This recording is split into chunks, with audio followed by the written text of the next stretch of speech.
നമസ്കാരം, വിപിൻ സാറാണ്. നമ്മൾ സുവോളജിയിലെ ഒരു 3 ചാപ്റ്റർ നമ്മൾ നേരത്തെ ഡിസ്കസ് ചെയ്തായിരുന്നു. അപ്പോൾ അതിൻ്റെ ബാക്കി ഒരു 5 ചാപ്റ്ററുമായിട്ടാണ് ഇന്ന് വന്നിരിക്കുന്നത്. നിങ്ങൾ എന്തൊക്കെയാണ് പഠിക്കേണ്ടത് സുവോളജി പരീക്ഷയ്ക്ക്, ബാക്കി ആ 3 ചാപ്റ്ററിൽ പഠിക്കേണ്ട കാര്യങ്ങളെന്ന് പറഞ്ഞു തന്നായിരുന്നു. ബാക്കിയുള്ള 5 ചാപ്റ്റർ കൃത്യമായിട്ടൊരു 1.5 മണിക്കൂർ കൊണ്ട് നിങ്ങൾക്ക് കൃത്യമായിട്ട് എഴുതാൻ പറ്റുന്ന രീതിയിലേക്ക് നമ്മൾ ആക്കിത്തരാൻ പോവുകയാണ്. അപ്പോൾ കൃത്യമായിട്ട് പഠിക്കുക, പോയി പരീക്ഷ എഴുതുക. ഓക്കെ, റെഡി അല്ലേ? അപ്പോൾ നമ്മൾ ഹ്യൂമൻ റീപ്രൊഡക്ഷൻ എന്ന് പറയുന്ന ഫസ്റ്റ് ചാപ്റ്ററിലെ ഹ്യൂമൻ റീപ്രൊഡക്ഷനിൽ ഏറ്റവും പ്രധാനമായിട്ട് നമ്മൾ പഠിക്കേണ്ട ഒരു ഭാഗം എന്ന് പറയുന്നത് ഒന്ന് മെയിൽ റീപ്രൊഡക്റ്റീവ് സിസ്റ്റമാണ്.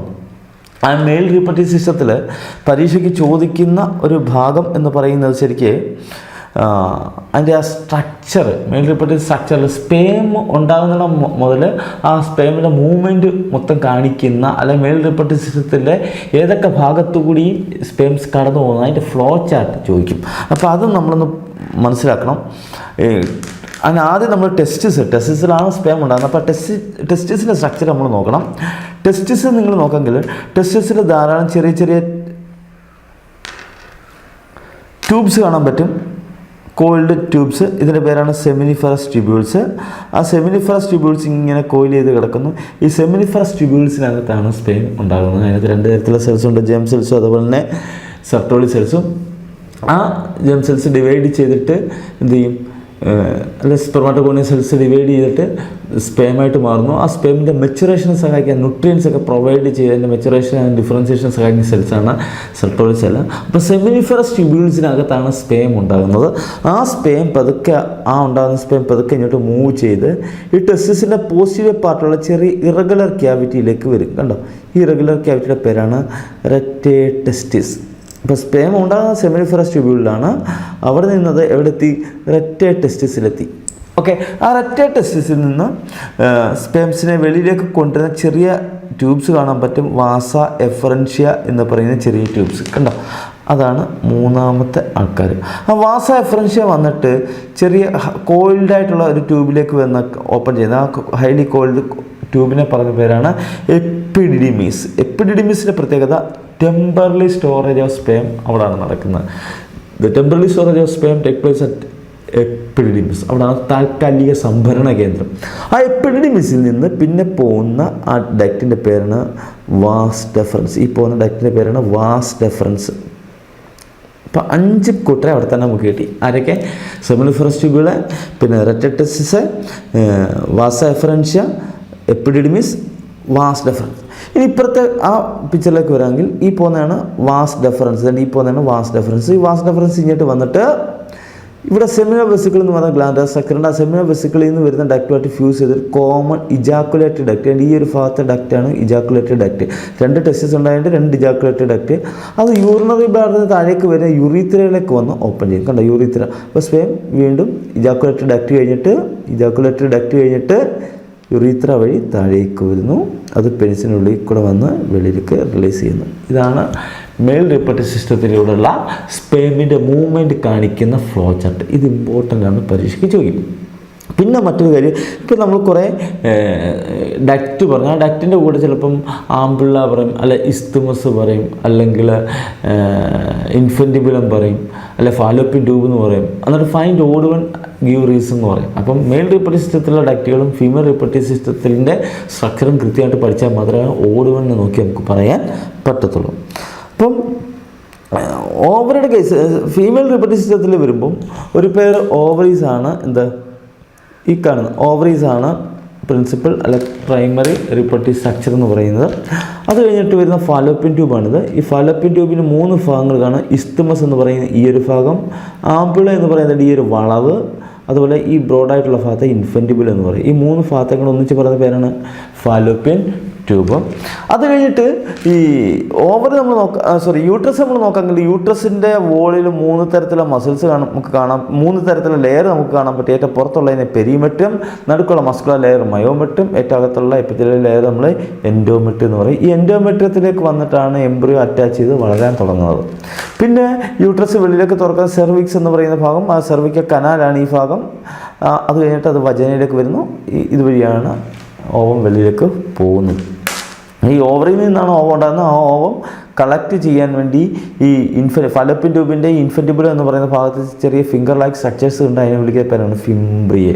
ഓർമ്മ വേണം, ഫിംബ്രി.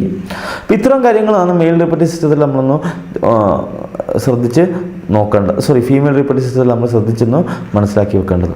പിന്നെ പരീക്ഷയ്ക്ക് ചോദിക്കുന്ന ഒരു പ്രധാനപ്പെട്ട സാധനമാണ് ഗ്യാമറ്റോജനിസിസ്. ആ ഗ്യാമറ്റോജനിസിസ് വളരെയധികം ഇമ്പോർട്ടൻസ് ഉണ്ട്. ചിലപ്പോൾ ഗ്യാമറ്റോജനിസിസ് എന്താണെന്ന് എഴുതാൻ ചോദിക്കും. ഗ്യാമേറ്റ്സ് ഉണ്ടാകുന്ന പരിപാടിക്ക് പറയും. അതിൽ തന്നെ സ്പെർമാറ്റോജനിസിസ് ഉണ്ട്, ഊജനിസിസ് ഉണ്ട്. ചിലപ്പോൾ സ്പെർമാറ്റോജനിസിസ് മാത്രമായിട്ട് ചോദിക്കും, ചിലപ്പോൾ ഊജനിസിസ് മാത്രമായിട്ട് ചോദിക്കും. ഡയഗ്രാം ഉണ്ട്, ആ ഡയഗ്രാം വെച്ചിട്ട് എന്താണെന്ന് മനസ്സിലാക്കാൻ ചോദിക്കും. അപ്പോൾ ഇവിടെ നമ്മൾ സ്പെർമാറ്റോജനിസിസ് നമ്മൾ നോക്കാമെങ്കിൽ ധാരാളം രണ്ട് ഇവൻറ്റ്സാണ് ശരിക്കും. ഒന്ന് ഫോർമേഷൻ ഓഫ് സ്പെർമാറ്റിഡ് ഉണ്ടാകുന്ന പരിപാടിയും, മറ്റൊന്ന് ആ സ്പെർമാറ്റിഡ് എന്ന് പറഞ്ഞാൽ സെല്ല്, ഹാപ്ലോയിഡ് സെല്ല്. ആ സ്പെർമാറ്റിഡ് ഇവയാണ് സ്പെർമാറ്റിഡ് എന്ന് പറയുന്നത്. ഈ ഹാപ്ലോയിഡ് സെല്ല്, ഈ സ്പെർമാറ്റിഡ് ഫങ്ഷണൽ സ്പേമായിട്ട്, തലയും വാലും ഒക്കെയുള്ള ഫങ്ഷണൽ സ്പേമായിട്ട് മാറുന്ന ആ ഒരു പരിപാടിക്ക് പറയുന്ന പേരാണ് സ്പെർമിയോജനിസിസ്. അപ്പം ഇവിടം മുതൽ ഈ ഒരു ഭാഗം വരെ ഫോർമേഷൻ ഓഫ് സ്പെർമാറ്റിഡും അതിനുശേഷം ഉള്ള ഭാഗത്തെ സ്പെർമിയോജനിസിസ് എന്ന് പറയുന്നു. അപ്പോൾ ഇത് വളരെ ഇമ്പോർട്ടൻ്റ് ആയിട്ടുള്ള ഇതാണ്. അപ്പോൾ അതുകൊണ്ടൊന്ന് കൃത്യമായിട്ടൊന്ന് നോക്കിയേക്കണം. സ്പെർമാറ്റോജനിസിസിനകത്ത് നമ്മൾ നോക്കാമെങ്കിൽ കാണാം 3 ഫേസാണ് ആദ്യം ഫോർമേഷൻ ഓഫ് സ്പെർമാറ്റിനകത്തുള്ളത്. ഒന്ന് മൾട്ടിപ്ലിക്കേഷൻ ഫേസ്. കണ്ടോ, ഈ spermatogonial cell repeated mitotic division എന്ന് പറഞ്ഞാൽ ക്രോമസോം നമ്പർ മാറത്തില്ല, 2n കണ്ടീഷനാണ്. എല്ലാം പുതിയതായിട്ടുണ്ടാകുന്ന സെല്ലെല്ലാം 2n കണ്ടീഷനാണ്. അങ്ങനെ റിപ്പീറ്റഡ് മൈറ്റോട്ടിക് ഡിവിഷൻ നടന്നിട്ട് നമ്പർ ഓഫ് സ്പെർമാറ്റോഗോണിയെ ഫോം ചെയ്യുന്നു. അതിൽ ചില സ്പെർമാറ്റോഗോണിയൽ സെൽസ് ഡിവിഷൻ സ്റ്റോപ്പ് ചെയ്തിട്ട് അടുത്ത ഫേസായ ഗ്രോത്ത് ഫേസിലേക്ക് കടക്കുന്നു. ഏത് ഫേസാണ്? Growth phase. അപ്പോൾ ആദ്യത്തെ ഫേസാണ് മൾട്ടിപ്ലിക്കേഷൻ ഫേസ്. അത് ധാരാളം സ്പെർമാറ്റോഗോണി ഉണ്ടാകുന്നു. അതിനുശേഷം ഡിവിഷൻ സ്റ്റോപ്പ് ചെയ്തിട്ട് ഏത് ഫേസിലേക്ക് കടക്കുന്നു? ഗ്രോത്ത് ഫേസിലേക്ക് കടക്കുന്നു. ആ ഗ്രോത്ത് ഫേസിൽ കടന്നിട്ട് ഈ ഉണ്ടായി വരുന്ന സെല്ലിൻ്റെ പേരാണ് പ്രൈമറി സ്പെർമാറ്റോസൈറ്റ്. ആ പ്രൈമറി സ്പെർമാറ്റോസൈറ്റ് എന്ത് ചെയ്യുന്നു? അടുത്ത മെച്ചുറേഷൻ ഫേസിലേക്ക് കടക്കുന്നു. മെച്ചുറേഷൻ ഫേസ് അഥവാ ഫോർമേഷൻ ഓഫ് സ്പെർമാറ്റിഡ്. ആ മെച്ചുറേഷൻ ഫേസിൻ്റെ പ്രത്യേകത എന്ന് പറഞ്ഞാൽ ഒരു മിയോട്ടിക് ഡിവിഷനാണ്. ഒരു മിയോസിസ് എന്ന് പറഞ്ഞാൽ 2 ഡിവിഷൻ ഉണ്ട്. മിയോസിസ് 1 ഉണ്ട്, മിയോസിസ് 2 ഉണ്ട്. അപ്പോൾ മിയോസിസ് 1ൻ്റെ ഫലമായിട്ട് ഈ പ്രൈമറി സ്പെർമാറ്റോസൈറ്റ് 2 സെക്കൻഡറി സ്പെർമാറ്റോസൈറ്റായിട്ട് മാറുന്നു. മ്യൂസിസ് അപ്പോൾ ക്രോമസോം നമ്പർ ഇവിടെ n ആണ്. ഇത് റിഡക്ഷൻ ഡിവിഷനാണ്. ഇവിടെ വരെ 2n ആയിരുന്നു, പക്ഷെ ഇവിടെ വന്നപ്പോൾ റിഡക്ഷൻ ഡിവിഷനാണ് n ആയിട്ട് മാറും. എന്നിട്ട് ആ സെക്കൻഡറി സ്പെർമാറ്റോസൈറ്റ് എന്തായിട്ട് മാറുന്നു? സെക്കൻഡ് മ്യൂട്ടേറ്റ് ഡിവിഷൻ നടക്കുന്നതിൻ്റെ ഫലമായിട്ട് സ്പെർമാറ്റിഡായിട്ട് മാറുന്നു. അത് ഹാപ്ലോയിഡാണ് അല്ലേ? അപ്പോൾ ഈ സ്പെർമാറ്റിഡ് ഉണ്ടാകുന്നു. ഓക്കെ, ഇനി ആ സ്പെർമാറ്റിഡ് എന്തായിട്ട് മാറും? തലയും വാലും ഒക്കെ ഉള്ള സ്പേമായിട്ട് മാറുന്ന പരിപാടിക്ക് പറയുന്ന പേരാണ് എന്ത്? സ്പെർമിയോജനിസിസ്. അപ്പോൾ ഇത്രേ ഉള്ളൂ എന്താണ് ഫോർമേഷൻ ഓഫ് സ്പേം. പിന്നെ ഈ ഒരു പടം diagrammatic section view of seminiferous tubule enlarged പടം തരും. എന്നിട്ട് എന്തൊക്കെയാണെന്ന് അടയാളപ്പെടുത്തുക. ഇവിടെയാണ് നമ്മൾ ആദ്യം പറഞ്ഞ സ്പെർമാറ്റോഗോണിയൽ സെല്ല്. ആ സെമിനിഫറസ് ട്യൂബ്യൂളിൻ്റെ ഏറ്റവും അകത്തെ ലെയറിലാണ് സ്പെർമാറ്റോഗോണിയൽ സെൽസ് കാണപ്പെടുന്നത്. അതുപോലെ തന്നെ സെർട്ടോളി സെൽസ് കാണാൻ നമുക്ക് തന്നെ ഇവിടെ ആ നറിഷ്മെൻറ്റ് പ്രൊവൈഡ് ചെയ്യുന്ന സെൽസാണ് ഇവിടെ സെർട്ടോളി സെൽസ് കാണാൻ പറ്റുന്നുണ്ട്. അതേപോലെ തന്നെ ഈ പ്രൈമറി സ്പെർമാറ്റോസൈറ്റ് സ്പെർമാറ്റോഗോണിനെ ഡിവൈഡ് ചെയ്തിട്ട് എന്തുണ്ടാകുന്നുണ്ട്? പ്രൈമറി സ്പെർമാറ്റോസൈറ്റ് ഉണ്ടാകുന്നത്. ഇതാണ് പ്രൈമറി സ്പെർമാറ്റോസൈറ്റുകൾ. ഇതൊക്കെ പ്രൈമറി സ്പെർമാറ്റോസൈറ്റുകളാണ്. അത് കഴിഞ്ഞിട്ട് അവർ ഡിവൈഡ് ചെയ്തിട്ട് വീണ്ടും സെക്കൻഡറി സ്പെർമാറ്റോസൈറ്റുകൾ ഉണ്ടാകുന്നുണ്ട്. ഇവയൊക്കെ സെക്കൻഡറി സ്പെർമാറ്റോസൈറ്റുകളാണ്. ആ സെക്കൻഡറി സ്പെർമാറ്റോസൈറ്റ് വീണ്ടും എന്ത് ചെയ്യും? സെക്കൻഡ് മ്യൂട്ടേറ്റ് ഡിവിഷൻ നടക്കുന്നതിന് ഫലമായിട്ട് സ്പെർമാറ്റിഡായിട്ട് മാറും. ഇത് തന്നെ സ്പെർമാറ്റിഡ്. ഇപ്പോൾ സ്പെർമാറ്റിഡുകളുണ്ടായി. അത് കഴിഞ്ഞിട്ട് അത് സ്പേമായിട്ട് മാറും. ഈ സ്പേം ഇങ്ങനെ വാലുപോലെ കണ്ടോ സ്പേമായിട്ട് മാറും. അപ്പോൾ ഈ സെല്ലുകൾ അടയാളപ്പെടുത്താൻ ചോദിച്ചിട്ടുണ്ട്. അതുകൊണ്ട് ഈ പടം വളരെ പ്രധാനപ്പെട്ടതാണ്, ഒന്ന് നോക്കിയേക്കണം കേട്ടോ. ദെൻ സ്പേമിൻ്റെ സ്ട്രക്ചർ അത്ര വലിയ പ്രാധാന്യം ഇല്ലെങ്കിലും മിഡ് ടേമിനൊക്കെ ചോദിച്ചാൽ അങ്ങനെയുള്ള മോഡൽ എക്സാമിനൊക്കെ ചോദിച്ചിട്ടുണ്ട് സ്പേമിൻ്റെ സ്ട്രക്ചർ.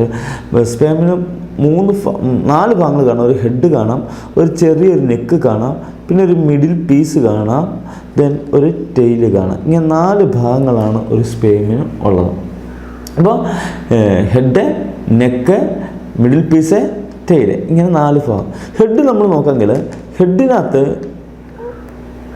പ്രധാനമായിട്ട് ന്യൂക്ലിയസ് ആണ്, വേറെ ഒന്നുമില്ല. ഹെഡ് നിറയെ എന്താണ്? ന്യൂക്ലിയസ് ആണ്. ഇത് ന്യൂക്ലിയസ് ആണ്. എന്നതാണ് അവൻ്റെ haploid set chromosome means haploid chromosomes ആയ 23 നമ്മുടെ കേസിൽ 23 ക്രോമസോം ഇരിക്കും ഇവിടെയാണ്. പിന്നെ തലയിലാണെങ്കിൽ മറ്റൊരു സാധനം കൂടിയുണ്ട് അതിന് മണ്ടയ്ക്കായിട്ട് അക്രോസോം എന്ന് പറയുന്ന ഒരു ബാഗ്. അതിനകത്ത് കുറേ ലൈറ്റിക് എൻസൈംസ് ആണ്, മീൻസ് ഡൈജസ്റ്റിംഗ് എൻസൈമുകളാണ് അതിനകത്ത് നിറഞ്ഞിരിക്കുക. പെനട്രേഷൻ ഫെർട്ടിലൈസേഷൻ സഹായിക്കുന്ന ചില എൻസൈമുകളാണ് അവിടെ നിറഞ്ഞിരിക്കുന്നത്. പിന്നെ നെക്ക് റീജിയനിലായിട്ട് നമുക്ക് 2 സെൻട്രിയോൾ കാണാം, പ്രോക്സിമസ് സെൻട്രിയോളും ഡിസ്റ്റൽ സെൻട്രിയോളും. അതിൽ പ്രോക്സിമസ് സെൻട്രിയോൾ ശരിക്കും play role in first cleavage zygote divide fertilization നമ്മൾ സൈഗോട്ട് ഉണ്ടാകത്തില്ല, ആ സൈഗോട്ട് ഡിവൈഡ് ചെയ്യാൻ വേണ്ടി ഒരു പ്രധാന പങ്ക് വഹിക്കുന്നതാണ് പ്രോക്സിമസ് സെൻട്രിയോൾ. ഡിസ്റ്റൽ സെൻട്രിയോൾ എന്ന് പറഞ്ഞാൽ അവിടെ നിന്നാണ് ടെയിലിൻ്റെ ആക്സിയ കോംപ്ലക്സ് എന്നാണ് ഇതിൻ്റെ പേര്. അതിങ്ങനെ ആരംഭിക്കുന്നത് എവിടെ നിന്നാണ്? ആ ഡിസ്റ്റൽ സെൻട്രിയോളിൽ നിന്നാണ്. അതാണ് ടെയിലായിട്ട് പിന്നെ മാറുന്നത്. പിന്നെ ഇത് കൂടാതെ നമുക്ക് ആ മിഡിൽ പീസിനകത്ത് ഒരു സ്പൈറൽ മൈറ്റോകോൺട്രിയ കാണുമെങ്കിൽ സ്പൈറൽ ചുറ്റിക്കിടക്കുന്ന മൈറ്റോകോൺട്രിയ നമുക്ക് കാണാൻ പറ്റും. കണ്ടോ? ആ സ്പൈറൽ മൈറ്റോകോൺട്രിയയുടെ ആണ് ഈ സ്പേം മൂവ് ചെയ്യാൻ ആവശ്യമായ ആ എനർജി പ്രൊവൈഡ് ചെയ്യുന്നത് ഈ സ്പൈറൽ മൈറ്റോകോൺട്രിയ ആണ്. അത് ഓർമ്മ വേണം. പിന്നെ ഊജനിസിസ് ആണ്. ഊജനിസിസ് എന്ന് പറയുന്നത് 3 ഫേസുകൾ, അത് സ്പെർമാറ്റോജനിസിസ് പറഞ്ഞുകൊണ്ട് തന്നെ 3 ഫേസുകളാണ്. Multiplication phase, growth phase, maturation phase. ഈ 3 ഫേസുകൾ. മൾട്ടിപ്ലിക്കേഷൻ ഫേസ് നമ്മൾ മുമ്പ് കണ്ട കൂട്ട് തന്നെ അവിടെ സ്പെർമാറ്റോഗോണി ആണെങ്കിൽ ഇവിടെ ഊഗോണിയാണ്. അത് റിപ്പീറ്റഡ് മൈറ്റോട്ടിക് ഡിവിഷൻ നടത്തുന്നു. അങ്ങനെ എന്താണ് നമ്പർ ഓഫ് ഊഗോണിയെ ഫോം ചെയ്യുന്നു. ആ ഇവയെല്ലാം എന്താണ് ഡിപ്ലോയിഡ് കണ്ടീഷനാണ്, 2n കണ്ടീഷനാണ്. അതിൽ കുറേ സെല്ലുകൾ ആ ഡിവിഷൻ സ്റ്റോപ്പ് ചെയ്തിട്ട് അടുത്ത സ്റ്റേജിലേക്ക് കിടക്കും. അടുത്ത സ്റ്റേജ് എന്ന് പറഞ്ഞാൽ ഗ്രോത്ത് ഫേസ് ആണ്. ആ ഗ്രോത്ത് ഫേസിൻ്റെ ഫലമായിട്ട് ഇതൊന്ന് വലുതാകുന്നു. ഇതിനെ വിളിക്കും പ്രൈമറി ഊസൈറ്റ്. അവിടെ സ്പെർമാറ്റോജനിസിൽ പ്രൈമറി സ്പെർമാറ്റോസൈറ്റ് ആണ്, ഇവിടെ പ്രൈമറി ഊസൈറ്റ്. ഈ പ്രൈമറി ഊസൈറ്റ് അടുത്ത മെച്ചുറേഷൻ ഫേസിലേക്ക് കിടക്കുന്നു. ഇവിടെ മെച്ചുറേഷൻ ഫേസ് എന്ന് പറയുന്നതും ശരിക്കും നമ്മൾ മുമ്പ് പറഞ്ഞ തൊട്ട് മ്യൂട്ടിക് ഡിവിഷനാണ്. മിയോസിസ് 1 ഉണ്ട്, മിയോസിസ് 2 ഉണ്ട്. പക്ഷേ ഇവിടുത്തെ മ്യൂട്ടിക് ഡിവിഷന് പ്രത്യേകതയുണ്ട്. ഈ മ്യൂട്ടിക് ഡിവിഷൻ അൺഈക്വൽ ആയിരിക്കും. അതായത് ഒരു സെല്ല് വലുതും ഒരു സെല്ല് ചെറുതുമായിരിക്കും. ആ ചെറിയ സെല്ലിനെ വിളിക്കും ഫസ്റ്റ് പോളർ ബോഡി, വലിയ സെല്ലിനെ വിളിക്കും സെക്കൻഡ് ഊസൈറ്റ് എന്ന്. ഇതുകൊണ്ടുള്ള നേട്ടം എന്താണെന്ന് ചോദിച്ചു കഴിഞ്ഞാൽ കൂടുതൽ മാക്സിമം സൈറ്റോപ്ലാസം ആർക്ക് കിട്ടും? ഊസൈറ്റിന് കിട്ടും. പോളർ ബോഡി ചെറുതായിട്ട് അത് ഡിസൻറ്റഗ്രേറ്റ് ചെയ്ത് പോവാണ്. മാക്സിമം സാധാരണ ഡിവിഷൻ നടക്കുമ്പോൾ 2ആയിട്ട് മാറുമല്ലോ. ഇത് 2ആയിട്ട് മാറത്തില്ല.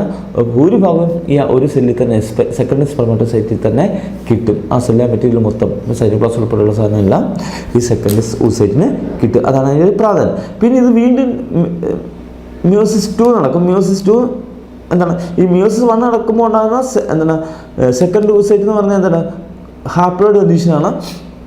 മിയോസിസ് 2 നടക്കുമ്പോൾ അതും അൺഈക്വൽ ഡിവിഷനാണ്. ചെറിയ സെല്ല് അത് സെക്കൻഡ് പോളർ ബോഡി എന്ന് പറയും, വലിയ സെല്ലിന് ഓവം എന്ന് പറയും. ഈ ഓവമാണ് ഫെർട്ടിലൈസ് ചെയ്ത് സൈഗോട്ടൊക്കെ ആയിട്ട് മാറുന്നത്. അപ്പോൾ ഇതാണ് ഈ 3 ഫേസ്. അവിടെ നടന്ന കൂട്ട് തന്നെയാണ്, പേര് ജസ്റ്റ് ഒന്ന് മാറി. അതുപോലെ മ്യൂട്ടിക് ഡിവിഷനിൽ ചെറിയ വ്യത്യാസമുണ്ട്. അൺഈക്വൽ ഡിവിഷനാണ് മിയോസിസ് 1 മിയോസിസ് 2. അതുകൊണ്ട് മിയോസിസ് 1ൻ്റെ ഫലമായിട്ട് ഫസ്റ്റ് പോളർ ബോഡിയും മിയോസിസ് 2ൻ്റെ ഫലമായിട്ട് സെക്കൻഡ് പോളർ ബോഡിയും ഉണ്ടാകുന്നുണ്ട്. അപ്പോൾ ആ കാര്യം ഒന്ന് നോക്കിക്കണം. അതേപോലെ തന്നെ ഒരു ഓവറിയുടെ സെക്ഷൻ തന്നിട്ടുണ്ട്. ധാരാളം പ്രൈമറി ഫോളിക്കിൾസ് ഉണ്ട്, ഒവേറി ഫോളിക്കിൾ. അത് ഡെവലപ്പ് ചെയ്ത് സെക്കൻഡറി ഒവേറി ഫോളിക്കിളാവുന്നു, ടെർഷ്യറി ഒവേറി ഫോളിക്കിളാവുന്നു. ഇത് ടെർഷ്യറി ഒവേറി ഫോളിക്കിളാണ്. ഈ ടെർഷ്യറി ഒവേറി ഫോളിക്കിൾ നടുക്കൊരു ക്യാവിറ്റി കാണാൻ പറ്റും. അതിൻ്റെ പേരാണ് ആൻഡ്രം എന്ന് പറയുന്നത്. ഒരു സ്പേസ് വാക്യൂൾ നമുക്ക് കാണാം, അതാണ് ആൻഡ്രം എന്ന് പറയുന്നത്. അത് കഴിഞ്ഞ് വീണ്ടും ഡെവലപ്പ് ചെയ്തും ആൻഡ്രം വലുതായി ഗ്രാഫിയൻ ഫോളിക്കിളായിട്ട് മാറും. ഗ്രാഫിയൻ ഫോളിക്കിൾ എന്ന് പറഞ്ഞാൽ മെച്ചർ ഒവേറി ഫോളിക്കിളാണ് ഗ്രാഫിയൻ ഫോളിക്കിൾ എന്ന് പറഞ്ഞാൽ. അതിനകത്ത് ഓവം ഫുള്ളി ഡെവലപ്ഡായി. അത് കഴിയുമ്പോൾ അത് എന്താണ് ഓവുലേഷൻ നടക്കുന്നു. ഓവുലേഷൻ നടക്കുമ്പോൾ ഇതിനകത്തുള്ള ഓവം വെളിയിലേക്ക് റിലീസ് ചെയ്യുകയാണ് ചെയ്യുന്നത്. ബാക്കിയുള്ള ഈ ഫോളിക്കുലർ സെല്ലെല്ലാം കൂടെ കമ്പൈൻ ചെയ്തിട്ടാണ് കോർപ്പസ് ലൂട്ടി എന്ന് പറഞ്ഞാൽ ഈ ഒരു യെല്ലോയിഷ് സ്ട്രക്ചറായിട്ട് മാറിയതിൽ കോർപ്പസ് ലൂട്ടിയാണ്. ആ കോർപ്പസ് ലൂട്ടിയമാണ് പ്രൊജസ്റ്ററോൺ എന്ന് പറയുന്ന ഫീമെയിൽ സെക്സ് ഹോർമോൺ പ്രൊഡ്യൂസ് ചെയ്യുന്നത്. ഈ ഫോളിക്കുലർ സെൽ, ഒവേറി ഫോളിക്കുലർ സെല്ലാണ് ഈസ്ട്രജൻ എന്ന് പറയുന്ന ഫീമെയിൽ സെക്സ് ഹോർമോണിനെ പ്രൊഡ്യൂസ് ചെയ്യുന്നത്. അപ്പോൾ ഈ 2 കാര്യങ്ങളൊന്നും ഓർമ്മ വേണം. ഓവറുടെ സ്ട്രക്ചർ ഒന്ന് ഓർമ്മ വേണം. ഇതും പരീക്ഷയ്ക്ക് ചോദിച്ചിട്ടുണ്ട് ഈ പടം അടയാളപ്പെടുത്താൻ. അപ്പോൾ ഒന്ന് ഓർത്തോണം കേട്ടോ. ഇനി നമ്മൾ പറയാൻ പോകുന്ന വളരെ ഇമ്പോർട്ടൻ്റ് ആയിട്ടുള്ള സാധനമാണ് മെൻസ്ട്രൽ സൈക്കിൾ എന്ന് പറയുന്നത്. മെൻസ്ട്രൽ സൈക്കിൾ ഫീമെയിൽസിൽ ഏതാണ്ട് 28 സാധാരണ 28 ദിവസം കൂടി ഇരിക്കുമ്പോൾ സ്ത്രീകളിൽ നടക്കുന്ന സൈക്ലിക് ഇവൻറ്റ്സ് ആണ് മെൻസ്ട്രൽ സൈക്കിൾ എന്ന് പറയുന്നത്. അതിൻ്റെ വിവിധങ്ങളായ ഫേസുകളുണ്ട്. അതിൽ ആദ്യത്തെ ഒരു ഫേസ് എന്ന് പറയുന്നത് മെൻസ്ട്രൽ ഫേസ് ആണ്. ഏതാണ്ട് ഒരു കുട്ടി 10, 12, 13 ഇപ്പം അല്പം കൂടി നേരത്തെ 12, 13 വയസ്സൊക്കെ ആയി കഴിയുമ്പോഴത്തേക്ക് മെൻസ്ട്രൽ സൈക്കിൾ സ്റ്റാർട്ട് ചെയ്യും. ആ സ്റ്റാർട്ട് ചെയ്യുന്ന ഫസ്റ്റ് മെൻസസിന് പറഞ്ഞ പേരാണ് മിനാർക്കെ. അത് കഴിഞ്ഞ് അതൊരു 50 വയസ്സ് വരെ നീണ്ടു നിൽക്കും. അത് കഴിഞ്ഞാൽ പിന്നെ നടക്കത്തില്ല, ഈ മെൻസ്ട്രൽ സൈക്കിൾ കാണില്ല. ആ അവസ്ഥയ്ക്ക് വിളിക്കും മെനാപ്പോസ് എന്ന് പറയും. അതുകൊണ്ട് ഒരു 12നും 50നും ഇടയ്ക്കുള്ള പ്രായമാണ് ഫീമെയിൽസ് റിപ്രൊഡക്റ്റീവ്ലി ആക്റ്റീവായിട്ടുള്ളൊരു ഏജ് എന്ന് പറയുന്നത്. അപ്പോൾ ഈ മെൻസ്ട്രൽ സൈക്കിളിലെ ആദ്യത്തെ ഫേസ് എന്ന് പറയുന്നത് മെൻസ്ട്രൽ ഫേസ് ആണ്. ഒരു 3 മുതൽ 5 ദിവസം വരെ നീണ്ടു നിൽക്കുന്ന ഫേസാണ് മെൻസ്ട്രൽ ഫേസ്. ഈ സമയത്ത് ഫെർട്ടിലൈസേഷൻ നടന്നിട്ടില്ലെങ്കിൽ ആ ovum corpus luteus as degenerating. Fertilization നടന്നില്ല, കോർപ്പസ് ലൂട്ടി നമ്മൾ കണ്ടില്ലേ, അവനാണ് പ്രൊജസ്ട്രോൺ ഉണ്ടാക്കുക. പ്രൊജസ്ട്രോൺ ആണ് യൂട്ടസ് ഒക്കെ നല്ല വെൽ ഡെവലപ്ഡായിട്ട് ഹൈലി വാസ്കുലാറിറ്റൊക്കെ ഇരിക്കാൻ സഹായിക്കുന്ന ഹോർമോണാണ് പ്രൊജസ്ട്രോൺ. അപ്പോൾ കോർപ്പസ് ലൂട്ടി ഇല്ലാണ്ടായി കഴിഞ്ഞാൽ പ്രൊജസ്ട്രോണിൻ്റെ പ്രൊഡക്ഷൻ കുറയും. അപ്പം ഈ എൻഡോമെട്രിയം പതുക്കെ അവിടെ നിന്ന് ബ്രേക്ക് ചെയ്യും. This result in a decrease progesterone, endometrium fails to be maintained. അവൻ അവിടെ നിന്ന് ബ്രേക്ക് ചെയ്യണം, അവിടെ നിലനിൽക്കാൻ പറ്റും. അപ്പോൾ ആ ബ്രേക്ക് ചെയ്യുമ്പോൾ അവിടെയുള്ള ബ്ലഡ് ക്യാപ്പിലറീസ് പൊട്ടുകയും ആ അൺഫെർട്ടിലൈസ്ഡ് ഓവത്തോടൊപ്പം ഈ റപ്ചർഡ് എൻഡോമെട്രിയം ബ്ലഡ് വെസൽസും വെളിയിലേക്ക് പുറത്ത് വജന വഴി വെളിയിലേക്ക് വരികയും ചെയ്യുന്നു. ഇതിനെയാണ് നമ്മൾ മെൻസസ് എന്ന് പറയുന്നത്. ഫസ്റ്റ് ആ ബ്ലീഡിങ് പറയുന്ന പേരാണ് മെൻസസ് അല്ലെങ്കിൽ മെൻസ്ട്രേഷൻ എന്ന് പറയും. ഓക്കെ, അത് 3 മുതൽ 5 ദിവസം വരെയൊക്കെ നീണ്ടു നിൽക്കും. ബ്ലഡ് ഫ്ലോ ചെയ്യും, ഭയങ്കര അബ്ഡോമിനൽ പെയിനൊക്കെ, കാരണം അവിടുന്ന് പൊട്ടി വരികയാണ്. അപ്പം അബ്ഡോമിനൽ പെയിനൊക്കെ ഉണ്ടാകും.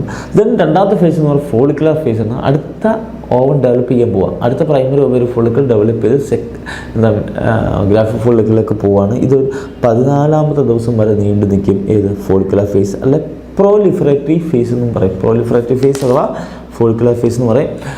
ഈ സമയത്ത് 2 ആൻറ്റീരിയർ പിറ്റ്യൂട്ടറിയിൽ നിന്ന് ആൻറ്റീരിയർ ലോബിൽ നിന്ന് 2 പ്രധാനപ്പെട്ട ഹോർമോണുകൾ റിലീസ് ചെയ്യപ്പെടുന്നുണ്ട്, FSH-ഉം LH-ഉം. അതിൽ FSH ആണ് ശരിക്കും വന്നിട്ട് ഒവേറിയൻ ഫോളിക്കിളിനെ സ്റ്റിമുലേറ്റ് ചെയ്തിട്ട് അവൻ്റെ അടുത്ത ഡെവലപ്മെൻറ്റ് നടക്കും. ഒവേറിയൻ ഫോളിക്കിൾ ഡെവലപ്പ് ചെയ്ത് ഗ്രാഫിക് ഫോളിക്കിളൊക്കെ ആകുന്നതിനനുസരിച്ച് തന്നെ ഈസ്ട്രജൻ ഉൽപ്പാദനം, ഫോളിക്കുലർ സെൽസ് ഈസ്ട്രജൻ ഉൽപ്പാദനം നടത്തുകയും ഈസ്ട്രജൻ്റെ അളവ് കൂടുന്നതനുസരിച്ച് ഗ്രോത്ത് ഓഫ് എൻഡോമെട്രിയം പറഞ്ഞു പോയായിരുന്നല്ലോ. അപ്പോൾ എൻഡോമെട്രിയം ആ പാച്ച് വർക്ക്, ആ എൻഡോമെട്രിയൊക്കെ അതിൻ്റെ ഗ്രോത്തും അതിനൊക്കെ ഈ ഈസ്ട്രജൻ സഹായിക്കുകയും അങ്ങനെ എൻഡോമെട്രിയം ഡെവലപ്പ് ചെയ്ത് വരികയും ചെയ്യും. അപ്പോൾ 2 ഫേസായി. ഒന്ന് മെൻസ്ട്രൽ ഫേസ്, രണ്ടാമത്തെ ഫോളിക്കുലർ ഫേസ്. മൂന്നാമത്തെ ഫേസ് ഓവുലേറ്ററി ഫേസാണ്. ഓവുലേഷൻ നടക്കുകയാണ് 14th ഡേയിലാണ് ഇത് സാധാരണ നടക്കുന്നത്. സാധാരണ ഒരു നോർമൽ ലേഡിയിൽ 14ാമത്തെ ദിവസം, അത് മെൻസസ് സ്റ്റാർട്ട് ചെയ്ത് ആദ്യത്തെ ദിവസം 2ാം ദിവസം ഇങ്ങനെ 14ാമത്തെ ദിവസം ആകുമ്പോൾ അടുത്ത ഓവം റിലീസ് ചെയ്യുന്നതാണ് ഓവുലേഷൻ എന്ന് പറയും. ആ ഓവുലേഷൻ്റെ സമയത്ത് LH എന്ന് പറയുന്നത് ലൂട്ടിനൈസിങ് ഹോർമോൺ എന്ന് പറയുന്ന ഹോർമോൺ വളരെ കൂടുതലാണ്. അതായത് FSH-നേക്കാൾ കൂടുതലായിട്ട് LH റിലീസ് ചെയ്യും.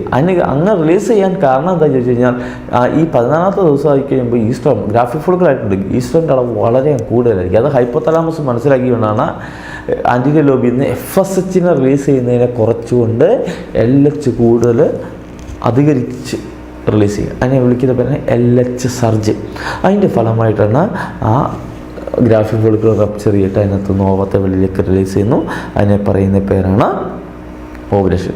ഈ വെളിയിലേക്ക് വന്ന ഓവും ഏതാണ്ട് 24 മണിക്കൂർ ഒരു ദിവസമായിരിക്കും ഫങ്ഷണലായിട്ടിരിക്കുക, ലൈവായിട്ടിരിക്കുന്നത്. അപ്പോൾ LH വന്ന് ഓവുലേഷൻ നടത്തി അതിനുശേഷം ഗ്രാഫിക് ഫോളിക്കിളിലുള്ള സെല്ലുകളെല്ലാം കൂടി ചേർന്ന് കോർപ്പസ് ലൂട്ടി ആവുന്നു. കോർപ്പസ് ലൂട്ടി അടുത്ത ഹോർമോൺ പ്രൊഡ്യൂസ് ചെയ്യാൻ തുടങ്ങുന്നു. ഏത്? പ്രൊജസ്ട്രോൺ. അപ്പോൾ ഈസ്ട്രോൺ ഉള്ള കുറഞ്ഞു. കാരണം ഈസ്ട്രോൺ ഉണ്ടാക്കിക്കൊണ്ടിരുന്ന ഫോളിക്കുലർ സെല്ലായിരുന്നു. ഗ്രാഫിക് ഫോളിക്കിൾ പൊട്ടിക്കഴിഞ്ഞ് അത് കോർപ്പസ് ലൂട്ടി ആയിട്ട് മാറിയപ്പോൾ ഈസ്ട്രോൺ ഇനി ഉണ്ടാകുന്നില്ല, പകരം ഏതുണ്ടാകാൻ പോകുന്നു? പ്രൊജസ്ട്രോൺ ഉണ്ടാകാൻ പോകുന്നു. അതുകൊണ്ട് തന്നെ അതിന് ലൂട്ടിയൽ ഫേസ്, കാരണം കോർപ്പസ് ലൂട്ടിയമാണ് ലൂട്ടിയ ഫേസ് എന്ന് പറയും, അല്ലെങ്കിൽ സെക്രട്ടറി ഫേസ് എന്ന് പറയും. അവിടെ എന്താ ഇത് പിന്നീട് വരുന്ന 12 മുതൽ 14 ദിവസം വരെ നീണ്ടി ആഫ്റ്റർ ഓവുലേഷന് ശേഷം വരുന്ന ഒരു 10, 14, 28ാമത്തെ ദിവസം വരെ നീണ്ടു നിൽക്കുന്ന ഫേസാണ് ലൂട്ടിയൽ ഫേസ് എന്ന് പറയുന്നത്. ആ ലൂട്ടിയൽ ഫേസിൻ്റെ പ്രത്യേകത എന്ന് പറഞ്ഞാൽ ആ സമയത്ത് മറ്റ് ഒവേറി ഫോളിക്കിൾ മെച്ചറാകുന്നതിനെ തടയപ്പെടും. അതിന് കാരണക്കാരൻ പ്രൊജസ്ട്രോൺ എന്ന് പറയുന്ന ഹോർമോണാണ്. അതുപോലെ തന്നെ ഫർദർ ഗ്രോത്ത് ഓഫ് എൻഡോമെട്രിയം.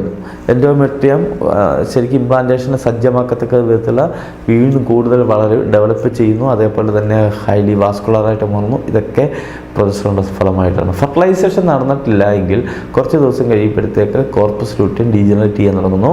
അപ്പോൾ പ്രൊജസ്ട്രോൺ അളവ് കുറയാൻ തുടങ്ങുന്നു. അങ്ങനെ കുറഞ്ഞ് ഈ എൻഡോമെട്രിയത്തെ അവിടെ മെയിൻറ്റെയിൻ ചെയ്ത് വെച്ചേക്കുന്നത് പ്രൊജസ്ട്രോണാണ്. പ്രൊജസ്ട്രോൺ അളവ് കുറഞ്ഞപ്പോൾ എൻഡോമെട്രിയം പതുക്കെ അവിടുന്ന് ബ്രേക്ക് ചെയ്തിട്ട് മുമ്പെടുത്ത് കൂട്ടി വീണ്ടും അത് അൺഫെർട്ടിലൈസ്ഡ് ഓവത്തോടൊപ്പം പുറത്ത് വരാൻ തുടങ്ങുന്നു. അത് അടുത്ത മെൻസസ് ആയി. ഏതാണ്ട് 28ാമത്തെ ദിവസമായിരിക്കും അത് സംഭവിക്കുന്നത്.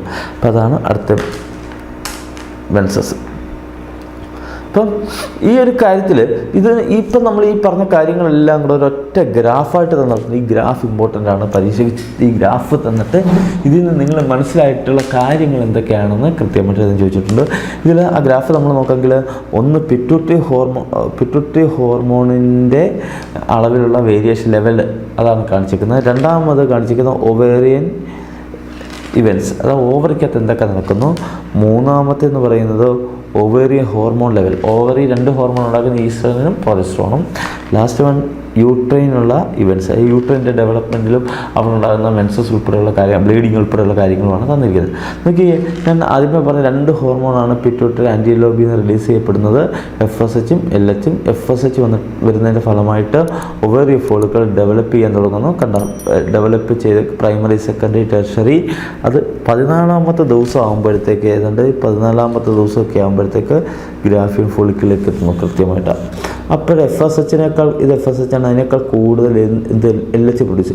അത് ഞാൻ പറഞ്ഞ അങ്ങനെ LH പ്രൊഡ്യൂസ് ചെയ്യാൻ കാരണം ഈ ഡെവലപ്പിംഗ് ഒവേറിയ ഫോളുക്കളാണ് ഈസ്ട്രജനെ ഉണ്ടാക്കുന്നത്. കണ്ടോ, ഗ്രാഫിക് ഫോളുക്കളൊക്കെയാണ് മാക്സിമം ഈസ്ട്രജൻ ഉണ്ടാക്കുന്നത്. അപ്പോൾ 14ാമത്തെ ദിവസം വരുമ്പോൾ എന്താണ് ഈസ്ട്രജൻ അളവ് മാക്സിമം ആണ്. അന്നേരമാണ് LHനെ റിലീസ് ചെയ്യുന്നത്. LHനെ അങ്ങോട്ട് റിലീസ് ചെയ്യുമ്പോൾ ഗ്രാഫിക് ഫോളിക്കിൾ റപ്ചർ ചെയ്തിട്ട് എന്തിനെ വെളിയിലേക്ക് റിലീസ് ചെയ്യും? ഓവത്തെ വെളിയിലേക്ക് റിലീസ് ചെയ്യുന്നു. ആ ബാക്കിയുള്ള ഫോളിക്കുലർ സെല്ലെല്ലാം കൂടെ എന്തായിട്ട് മാറാൻ തുടങ്ങുന്നു? കോർപ്പസ് ലൂട്ടിയമായിട്ട് മാറാൻ തുടങ്ങുന്നു. ഇവിടെ അതനുസരിച്ച് ഈ യൂട്രൈൻ വോളിലും ആദ്യത്തെ ഒരു 4-5 ദിവസം ബ്ലീഡിംഗ് ആണ്. അതിനുശേഷം ഈസ്ട്രോജൻ വരുന്നതനുസരിച്ച് പതുക്കെ അത് ഡെവലപ്പ് ചെയ്യാൻ തുടങ്ങുന്നുണ്ട്. കണ്ടോ, പാച്ച് വർക്ക് നടക്കുന്നുണ്ട്. അതിനുശേഷം ഓവുലേഷൻ നടന്നതിന് ശേഷം ഫോളിക്കുലർ സെല്ലില്ല. അപ്പോൾ ഈസ്ട്രോജൻ്റെ അളവ് കുറയും. പിന്നെ കോർപ്പസ് ലൂട്ടിയം അടുത്ത ഹോർമോണെ പ്രൊഡ്യൂസ് ചെയ്യാൻ തുടങ്ങും. ഏതാ? പ്രൊജസ്ട്രോൺ. കണ്ടോ, പ്രൊജസ്ട്രോണിൻ്റെ അളവ് കൂടി 10-24 ദിവസമൊക്കെ ആകുമ്പോൾ, 10-22 ദിവസമൊക്കെ ആകുമ്പോൾ പ്രൊജസ്ട്രോണിൻ്റെ അളവ് മാക്സിമത്തിലാവും.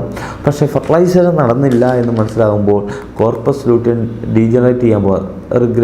റിഗ്രസിങ് കോർപ്പസ് ലൂട്ടിയം ആ ഡീജനറേറ്റ് ചെയ്ത് പോയി അപ്പോൾ സ്വാഭാവികമായിട്ട് പ്രൊജസ്ട്രോണിൻ്റെ അളവ് കുറയാൻ തുടങ്ങുന്നു. പ്രൊജസ്ട്രോണിൻ്റെ അളവ് കുറയാൻ തുടങ്ങുമ്പോൾ എൻഡോമെട്രിയം വീണ്ടും ബ്രേക്ക് ചെയ്യുന്നു, പൊട്ടി പറഞ്ഞു പോകുന്നു. അപ്പോൾ അടുത്ത ബ്ലീഡിങ് ഇവിടെ സ്റ്റാർട്ട് ചെയ്യുന്നു 28ാം ദിവസം. അപ്പോൾ ഇതാണ് കൃത്യമായിട്ട് നമ്മൾ ഈ പറഞ്ഞ 4 ഫേസുകൾ കൃത്യമായിട്ട് ഗ്രാഫായിട്ട് ഇവിടെ തന്നിരിക്കുകയാണ്. അപ്പം ഇത് ഇമ്പോർട്ടൻ്റ് ആണ്, പരീക്ഷയ്ക്ക് മിക്കവാറും ചോദിക്കുന്നതാണ്. ഓക്കെ, പിന്നെ ഫെർട്ടിലൈസേഷനകത്ത് നമ്മൾ ശ്രദ്ധിക്കേണ്ട ഒരു കാര്യം എന്ന് പറഞ്ഞാൽ, സാധാരണ നമ്മൾ പോപ്പുലേഷൻ നോക്കുകയാണെങ്കിൽ male and female sex ratio എന്ന് പറഞ്ഞാൽ 1:1 ആണ്. അതെങ്ങനെ മെയിൻറ്റെയിൻ ചെയ്യുന്നു എന്നുള്ളൊരു കാര്യമാണ്. അവിടെ നമ്മൾ ഓൾറെഡി അത് ഡിസ്കസ് ചെയ്തതാണ്. ഫീമെയിൽസ് 2 തരത്തിലെ സെക്സ് ക്രോമസോം, 2 സെക്സ് ക്രോമസോമിലെ 2ഉം ഒന്ന് തന്നെയാണ്, എക്സ് ആണ്. മെയിൽസ് 2 തരത്തിൽ എക്സും ഉണ്ട്, വൈയും ഉണ്ട്. അപ്പോൾ അത് കൂടിച്ചേരുവാനുള്ള സാഹചര്യത്തെ അനുസരിച്ച് ആണാകാനും പെണ്ണാകാനുള്ള സാധ്യത ഒരേപോലെയാണ്. അതുകൊണ്ടാണ് സെക്സ് റേഷ്യോ 1:1 എന്ന് നിൽക്കുന്നത്. അതേപോലെയാണ് ഈ ഒരു പടം.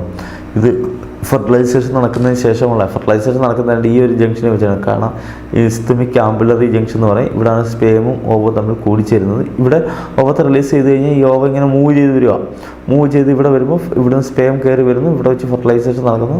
ഫെർട്ടിലൈസേഷൻ നടന്നതിന് ശേഷം ഇത് ഡിവൈഡ് ചെയ്യാൻ തുടങ്ങുന്നു. ഡിവൈഡ് ചെയ്യുന്നതിന് പറഞ്ഞ പിന്നെ ക്ലീവേജ്. അങ്ങനെ ഒരു 10-16 സെല്ലുള്ള സ്ട്രക്ചറിലേക്ക് എത്തുന്നുണ്ട്. ആ സ്റ്റേജിന് പറയും മോറുല എന്ന് പറയും. ഇതൊക്കെ മോറുലയാണ്. അത് കഴിഞ്ഞിട്ട് സ്പെറിക്കൽ സ്ട്രക്ചറിലേക്ക് മാറും. അതിൻ്റെ പേരാണ് ബ്ലാസ്റ്റുല അഥവാ ബ്ലാസ്റ്റോസിസ്റ്റ് എന്ന് പറയുന്നത്. ഇത് ബ്ലാസ്റ്റോസിസ്റ്റ് എന്ന് പറയും. ഈ രൂപം ആകുമ്പോഴത്തേക്ക് അത് എവിടെ എത്തിയിട്ടുണ്ടാവും? ഈ യൂട്രൈൻ അകത്തെത്തി. എന്നിട്ട് അത് എൻഡോമെട്രിയമായിട്ട് അറ്റാച്ച് ചെയ്തിട്ട് അവിടെ വളരാൻ തുടങ്ങും. അപ്പം ഇംപ്ലാന്റേഷൻ എന്നാണ് പരിപാടിക്ക് പറയുന്നത്. അപ്പോൾ ഈ പടവും ഒന്ന് നോക്കിയേക്കണം. ABCD ഇട്ട് പരീക്ഷയ്ക്ക് ചോദിച്ചിട്ടുണ്ട്. ദെൻ പ്ലാസൻ്റെക്കുറിച്ച് പറയുമ്പോൾ പ്ലാസൻ്റയിൽ അമ്മയും കുഞ്ഞും തമ്മിലുള്ള കണക്ഷനാണ്, ഒരു കണക്റ്റിംഗ് ബ്രിഡ്ജാണ് പ്ലാസൻ്റ എന്ന് പറഞ്ഞാൽ. പ്ലാസൻ്റ ഒരു ന്യൂട്രിയൻസിൻ്റെ എക്സ്ക്രീറ്റീവ് മെറ്റീരിയലിൻ്റെ എക്സ്ചേഞ്ച് മാത്രമല്ല അവിടെ നടക്കുന്നത്, മറിച്ച് ഒരു എൻഡോക്രൈൻ ഗ്ലാൻഡായിട്ട് കൂടി പ്ലാസൻ്റ ആക്ട് ചെയ്യുന്നുണ്ട്. അതാണ് ഇതിനകത്ത് ഏറ്റവും വലിയൊരു പ്രത്യേകത. ചില പ്രധാനപ്പെട്ട ഹ്യൂമൻ കോറിയോണിക് ഗൊണാഡോട്രോപ്പിൻ എന്ന് പറയുന്ന hormone, human placental lactogens, estrogen, progesterone, ഇവയൊക്കെ പ്രഗ്നൻസിക്ക് ആവശ്യമായ ഇത്തരത്തിലുള്ള ഹോർമോണുകളൊക്കെ കുറഞ്ഞ അളവിലുള്ള ഈസ്ട്രോജൻ, പ്രൊജസ്ട്രോണും ഉൾപ്പെടെയുള്ള ഹോർമോണുകൾ ആര് സെക്രറ്റ് ചെയ്യുന്നുണ്ട്? പ്ലാസൻ്റ സെക്രറ്റ് ചെയ്യുന്നത്. ചിലപ്പോൾ പരീക്ഷയ്ക്ക് അങ്ങനെ ഒരു ചോദ്യമായിരിക്കും ചോദിക്കുന്നത്. അവർ placenta to act as an endocrine gland എന്ന് പറഞ്ഞായിരിക്കും ചോദിക്കുന്നത്. അപ്പോൾ അതൊന്ന് ഓർമ്മ വേണം കേട്ടോ. അതേപോലെ തന്നെ ഈ റിലാക്സിൻ എന്ന് പറയുന്ന ഹോർമോണും പ്ലാസൻ്റ ഉണ്ടാക്കുന്നതാണ്. അതിൽ ഒരു കാര്യം ഓർക്കേണ്ടത്, ഈ HCG HPL റിലാക്സിൻ ഇത് ഒരു പെണ്ണ് പ്രഗ്നൻ്റ് ആയിട്ടിരിക്കുന്ന അവസരത്തിൽ മാത്രമേ ഉള്ളൂ സെക്രറ്റ് ചെയ്യുന്നുള്ളൂ. ചിലപ്പോൾ ഇതിൻ്റെ കൂടെ HCG HPL റിലാക്സിൻ ഈസ്ട്രോജൻ എന്ന് പറഞ്ഞ് തന്നാൽ ഫൈൻഡ് ഓഡ് വൺ എന്ന് ചോദിച്ചു കഴിഞ്ഞാൽ ഈസ്ട്രോജനാണ്. കാരണം ഈസ്ട്രോജൻ ഒരു ഫീമെയിൽ മെച്യൂരിറ്റി അറ്റൈൻ ചെയ്തതിന് ശേഷം എല്ലാം ഉണ്ടാകുന്ന ഹോർമോണാണ് ഈസ്ട്രോജൻ. പക്ഷേ ബാക്കിയുള്ള 3 ഹോർമോൺസ് എപ്പോൾ മാത്രമേ ഉണ്ടാകത്തുള്ളൂ? പ്രഗ്നൻസി പീരീഡ് മാത്രമേ ഉണ്ടാകത്തു. HCG HPL and relaxin. Okay, അതൊന്നും ഓർമ്മ വേണം. പിന്നെ ചോദിക്കുന്ന ചോദ്യം എന്ന് പറഞ്ഞാൽ ഇത് ഹ്യൂമൻ പ്രഗ്നൻസി അതിൻ്റെ ഓരോ മാസത്തിലുള്ള മേജർ ഫീച്ചേഴ്സ്, ആ ഡെവലപ്മെൻറ്റുള്ള പ്രധാനപ്പെട്ട ഫീച്ചേഴ്സ് പരീക്ഷയ്ക്ക് ചോദിക്കാറുണ്ട്. ഒരു മാസം കഴിയുമ്പോഴത്തേക്ക് എംബ്രിയുടെ കുഞ്ഞിൻ്റെ ഹാർട്ട് ഡെവലപ്പ് ചെയ്യുക. അപ്പോൾ സ്റ്റെതസ്കോപ്പ് വെച്ച് നോക്കാമെങ്കിൽ ഹൃദയം ഇടിക്കുന്നതൊക്കെ ഇവിടെ വെച്ച് നോക്കിയാൽ അമ്മയുടെ ഹൃദയം ഇരിക്കുന്നത് വയറ്റിൽ വെച്ച് നോക്കണം. അപ്പോഴേ കുഞ്ഞിൻ്റെ ഹൃദയം ഇടിക്കുക സൗണ്ട് കേൾക്കാൻ പറ്റത്തുള്ളൂ. 2 മാസം കഴിയുമ്പോഴത്തേക്ക് കൈകാലുകളും അതുപോലെ വിരലുകളും ഒക്കെ ഡെവലപ്പ് ചെയ്ത് വരും. ഫസ്റ്റ് ട്രൈമസ്റ്റർ അഥവാ 3 മാസം കഴിയുമ്പോഴത്തേക്ക് ഒരുമാതിരിപ്പെട്ട ഓർഗൻ സിസ്റ്റം എല്ലാം ഫോം ചെയ്യും. എക്സ്റ്റേണൽ ജെനൈറ്റൽ ഓർഗൻസ്, ബാഹ്യമായ ജെനൈറ്റൽ ഓർഗൻസൊക്കെ വെൽ ഡെവലപ്ഡ് ആവും. 5-ാം മാസം ഒത്തിരി പ്രത്യേകതകളുണ്ട്. ഫസ്റ്റ് മൂവ്മെൻറ്റ് ഓഫ് ഫീറ്റസ്, കുഞ്ഞ് ചലിക്കാൻ തുടങ്ങുന്നത്. പിന്നാണ് വയറ്റിൽ കിടന്ന് അവൻ അമ്മയ്ക്ക് ചവിട്ടുമൊക്കെ കൊടുക്കുന്നത്. അത് 5-ാമത്തെ മാസത്തിലാണ് ആ ഫസ്റ്റ് മൂവ്മെൻറ്റ് വരുന്നത്. അതുപോലെ തന്നെ ഹെയർ ഓൺ ഹെഡ് ആർ അബ്സെർവ്, തലയിൽ രോമങ്ങളും 5-ാം മാസം പ്രത്യക്ഷപ്പെട്ടു തുടങ്ങും. 6 മാസം കഴിയുമ്പോഴത്തേക്ക് 2 ട്രൈമസ്റ്റർ കഴിയുമ്പോഴത്തേക്ക് കുഞ്ഞിൻ്റെ ബോഡി മൊത്തം ചെറിയ ഹെയർ കൊണ്ട് കവർ ചെയ്തിരിക്കും. ഐലിഡ്സ് സെപ്പറേറ്റ് ചെയ്യും, കൺപോള വിരിയും, കണ്ണ് പിന്നെ കുഞ്ഞ് അകത്ത് കിടന്ന് കാഴ്ച കണ്ടുകൊണ്ട് കിടക്കുക. അപ്പോൾ അതുവരെ പട്ടിയും പൂച്ചയൊക്കെ നമ്മൾ കണ്ടു കഴിഞ്ഞാൽ അവന് പ്രസവിച്ച് കഴിഞ്ഞാൽ കുറച്ച് ദിവസം കഴിഞ്ഞാണ് കണ്ണ് വിരിയുന്നത്. ഇത് നമ്മൾ അകത്ത് കിടന്ന് തന്നെ കണ്ണ് വിരിഞ്ഞ് അണിഞ്ഞിട്ട് വരുന്നത്. അതുപോലെ ഐലാഷസ് ഫോം ചെയ്യുന്നു. അതേപോലെ തന്നെ 9 മാസം കഴിയുമ്പോഴത്തേക്ക് എല്ലാം embryo is fully developed and is ready for parturition. പൂർണ്ണമായിട്ടും വളർച്ചയെത്തി കാണും. അത് പാർച്യൂറേഷൻ ചൈൽഡ് ബർത്തിന് റെഡി ആയിട്ടിരിക്കുകയായിരിക്കും. പാർച്യൂറേഷൻ്റെ കേസിൽ ഒരു ഫീറ്റൽ ഇജക്ഷൻ റിഫ്ലക്സ് നോർമലാണ്. കാരണം ഫുള്ളി ഡെവലപ്ഡ് ആയിട്ടുള്ള ഈ എംബ്രിയോയും ഫീറ്റസും അതുപോലെ പ്ലാസൻ്റെയും ഒരു ചെറിയൊരു മൈൽഡ് യൂട്രൈൻ കൺട്രാക്ഷന് കാരണക്കാരനാവും. ആ മൈൽഡ് യൂട്രൈൻ കൺട്രാക്ഷൻ പറയുന്ന പേരാണ് ഫീറ്റൽ ഇജക്ഷൻ റിഫ്ലക്സ്. അത് ഫുള്ളി ഡെവലപ്ഡ് എംബ്രിയോയും പ്ലാസൻ്റെയുമാണ് അതിന് കാരണക്കാർ. ആ ഇത് വരുമ്പോൾ അത് ഹൈപ്പോതലാമസ് സ്റ്റിമുലേറ്റ് ചെയ്യുക. ഹൈപ്പോതലാമസ് ഉടനെ തന്നെ അവിടുന്ന് ഓക്സിറ്റോസിനെ അങ്ങോട്ട് റിലീസ് ചെയ്യാൻ തുടങ്ങും. ഓക്സിറ്റോസിൻ എന്ന് പറഞ്ഞാൽ സ്മൂത്ത് മസിൽസിൻ്റെ കോൺട്രാക്ഷനെ സഹായിക്കുന്ന ഹോർമോണാണ്. അവൻ ഇങ്ങോട്ട് വന്ന് യൂട്രൈൻ പോലുള്ള സ്മൂത്ത് മസിലെ അങ്ങോട്ട് ചുരുക്കും. അങ്ങനെ ചുരുക്കുന്നതിൻ്റെ ഫലമായിട്ടാണ് എംബ്രിയോ ഇവൻ തള്ളും. അപ്പം യൂട്രൈൻ ബോൾ ഒന്നുകൂടെ ഞെരുങ്ങും. അപ്പം വീണ്ടും ഇവൻ എന്ത് ചെയ്യും? ഹൈപ്പോതല കൂടുതൽ എസ്റ്റിമേറ്റ് ചെയ്തിട്ട് കൂടുതൽ ഓക്സിറ്റോസിനെ ഉണ്ട്. അപ്പോൾ കൂടുതൽ അവൻ വന്നിട്ട് ഈ മസിൽസിനെ ചുരുക്കുക. അപ്പോഴാണ് വേദനയൊക്കെ വരുന്നത്. പ്രസവ വേദന എന്നൊക്കെ നമ്മൾ പറയത്തില്ലേ. അപ്പോൾ ഈ യൂട്രൈൻ പോലുള്ള മസിൽ കിടന്ന് ചുരുങ്ങി അവൻ കുഞ്ഞിനെ പതുക്കെ വെളിയിലേക്ക് തള്ളി വജൈന വഴി കുഞ്ഞ് വെളിയിലേക്ക് വരുന്നത്. ഇതാണ് പാർച്യൂറേഷൻ. പിന്നെ ആ ലാക്ടേഷൻ്റെ കേസിൽ ഒരു കാര്യം നിങ്ങൾ മാത്രം ഓർത്താൽ മതി. കൊളസ്ട്രം. ഫസ്റ്റ് മിൽക്കിന് പറയുന്ന പേരാണ് കൊളസ്ട്രം. കൊളസ്ട്രത്തിൽ കൂടി അമ്മയിലുണ്ടാകുന്ന ചില ആൻറ്റിബോഡീസ് ആർക്ക് കിട്ടുന്നുണ്ട്? കുഞ്ഞിന് കിട്ടുന്നുണ്ട്. അതുകൊണ്ട് അത് പ്രത്യേകം നോട്ട് ചെയ്യണം. Cholesterol, importance of cholesterol. First milk എപ്പോഴും നിർബന്ധമായിട്ട് ആർക്ക് കൊടുത്തിരിക്കണം?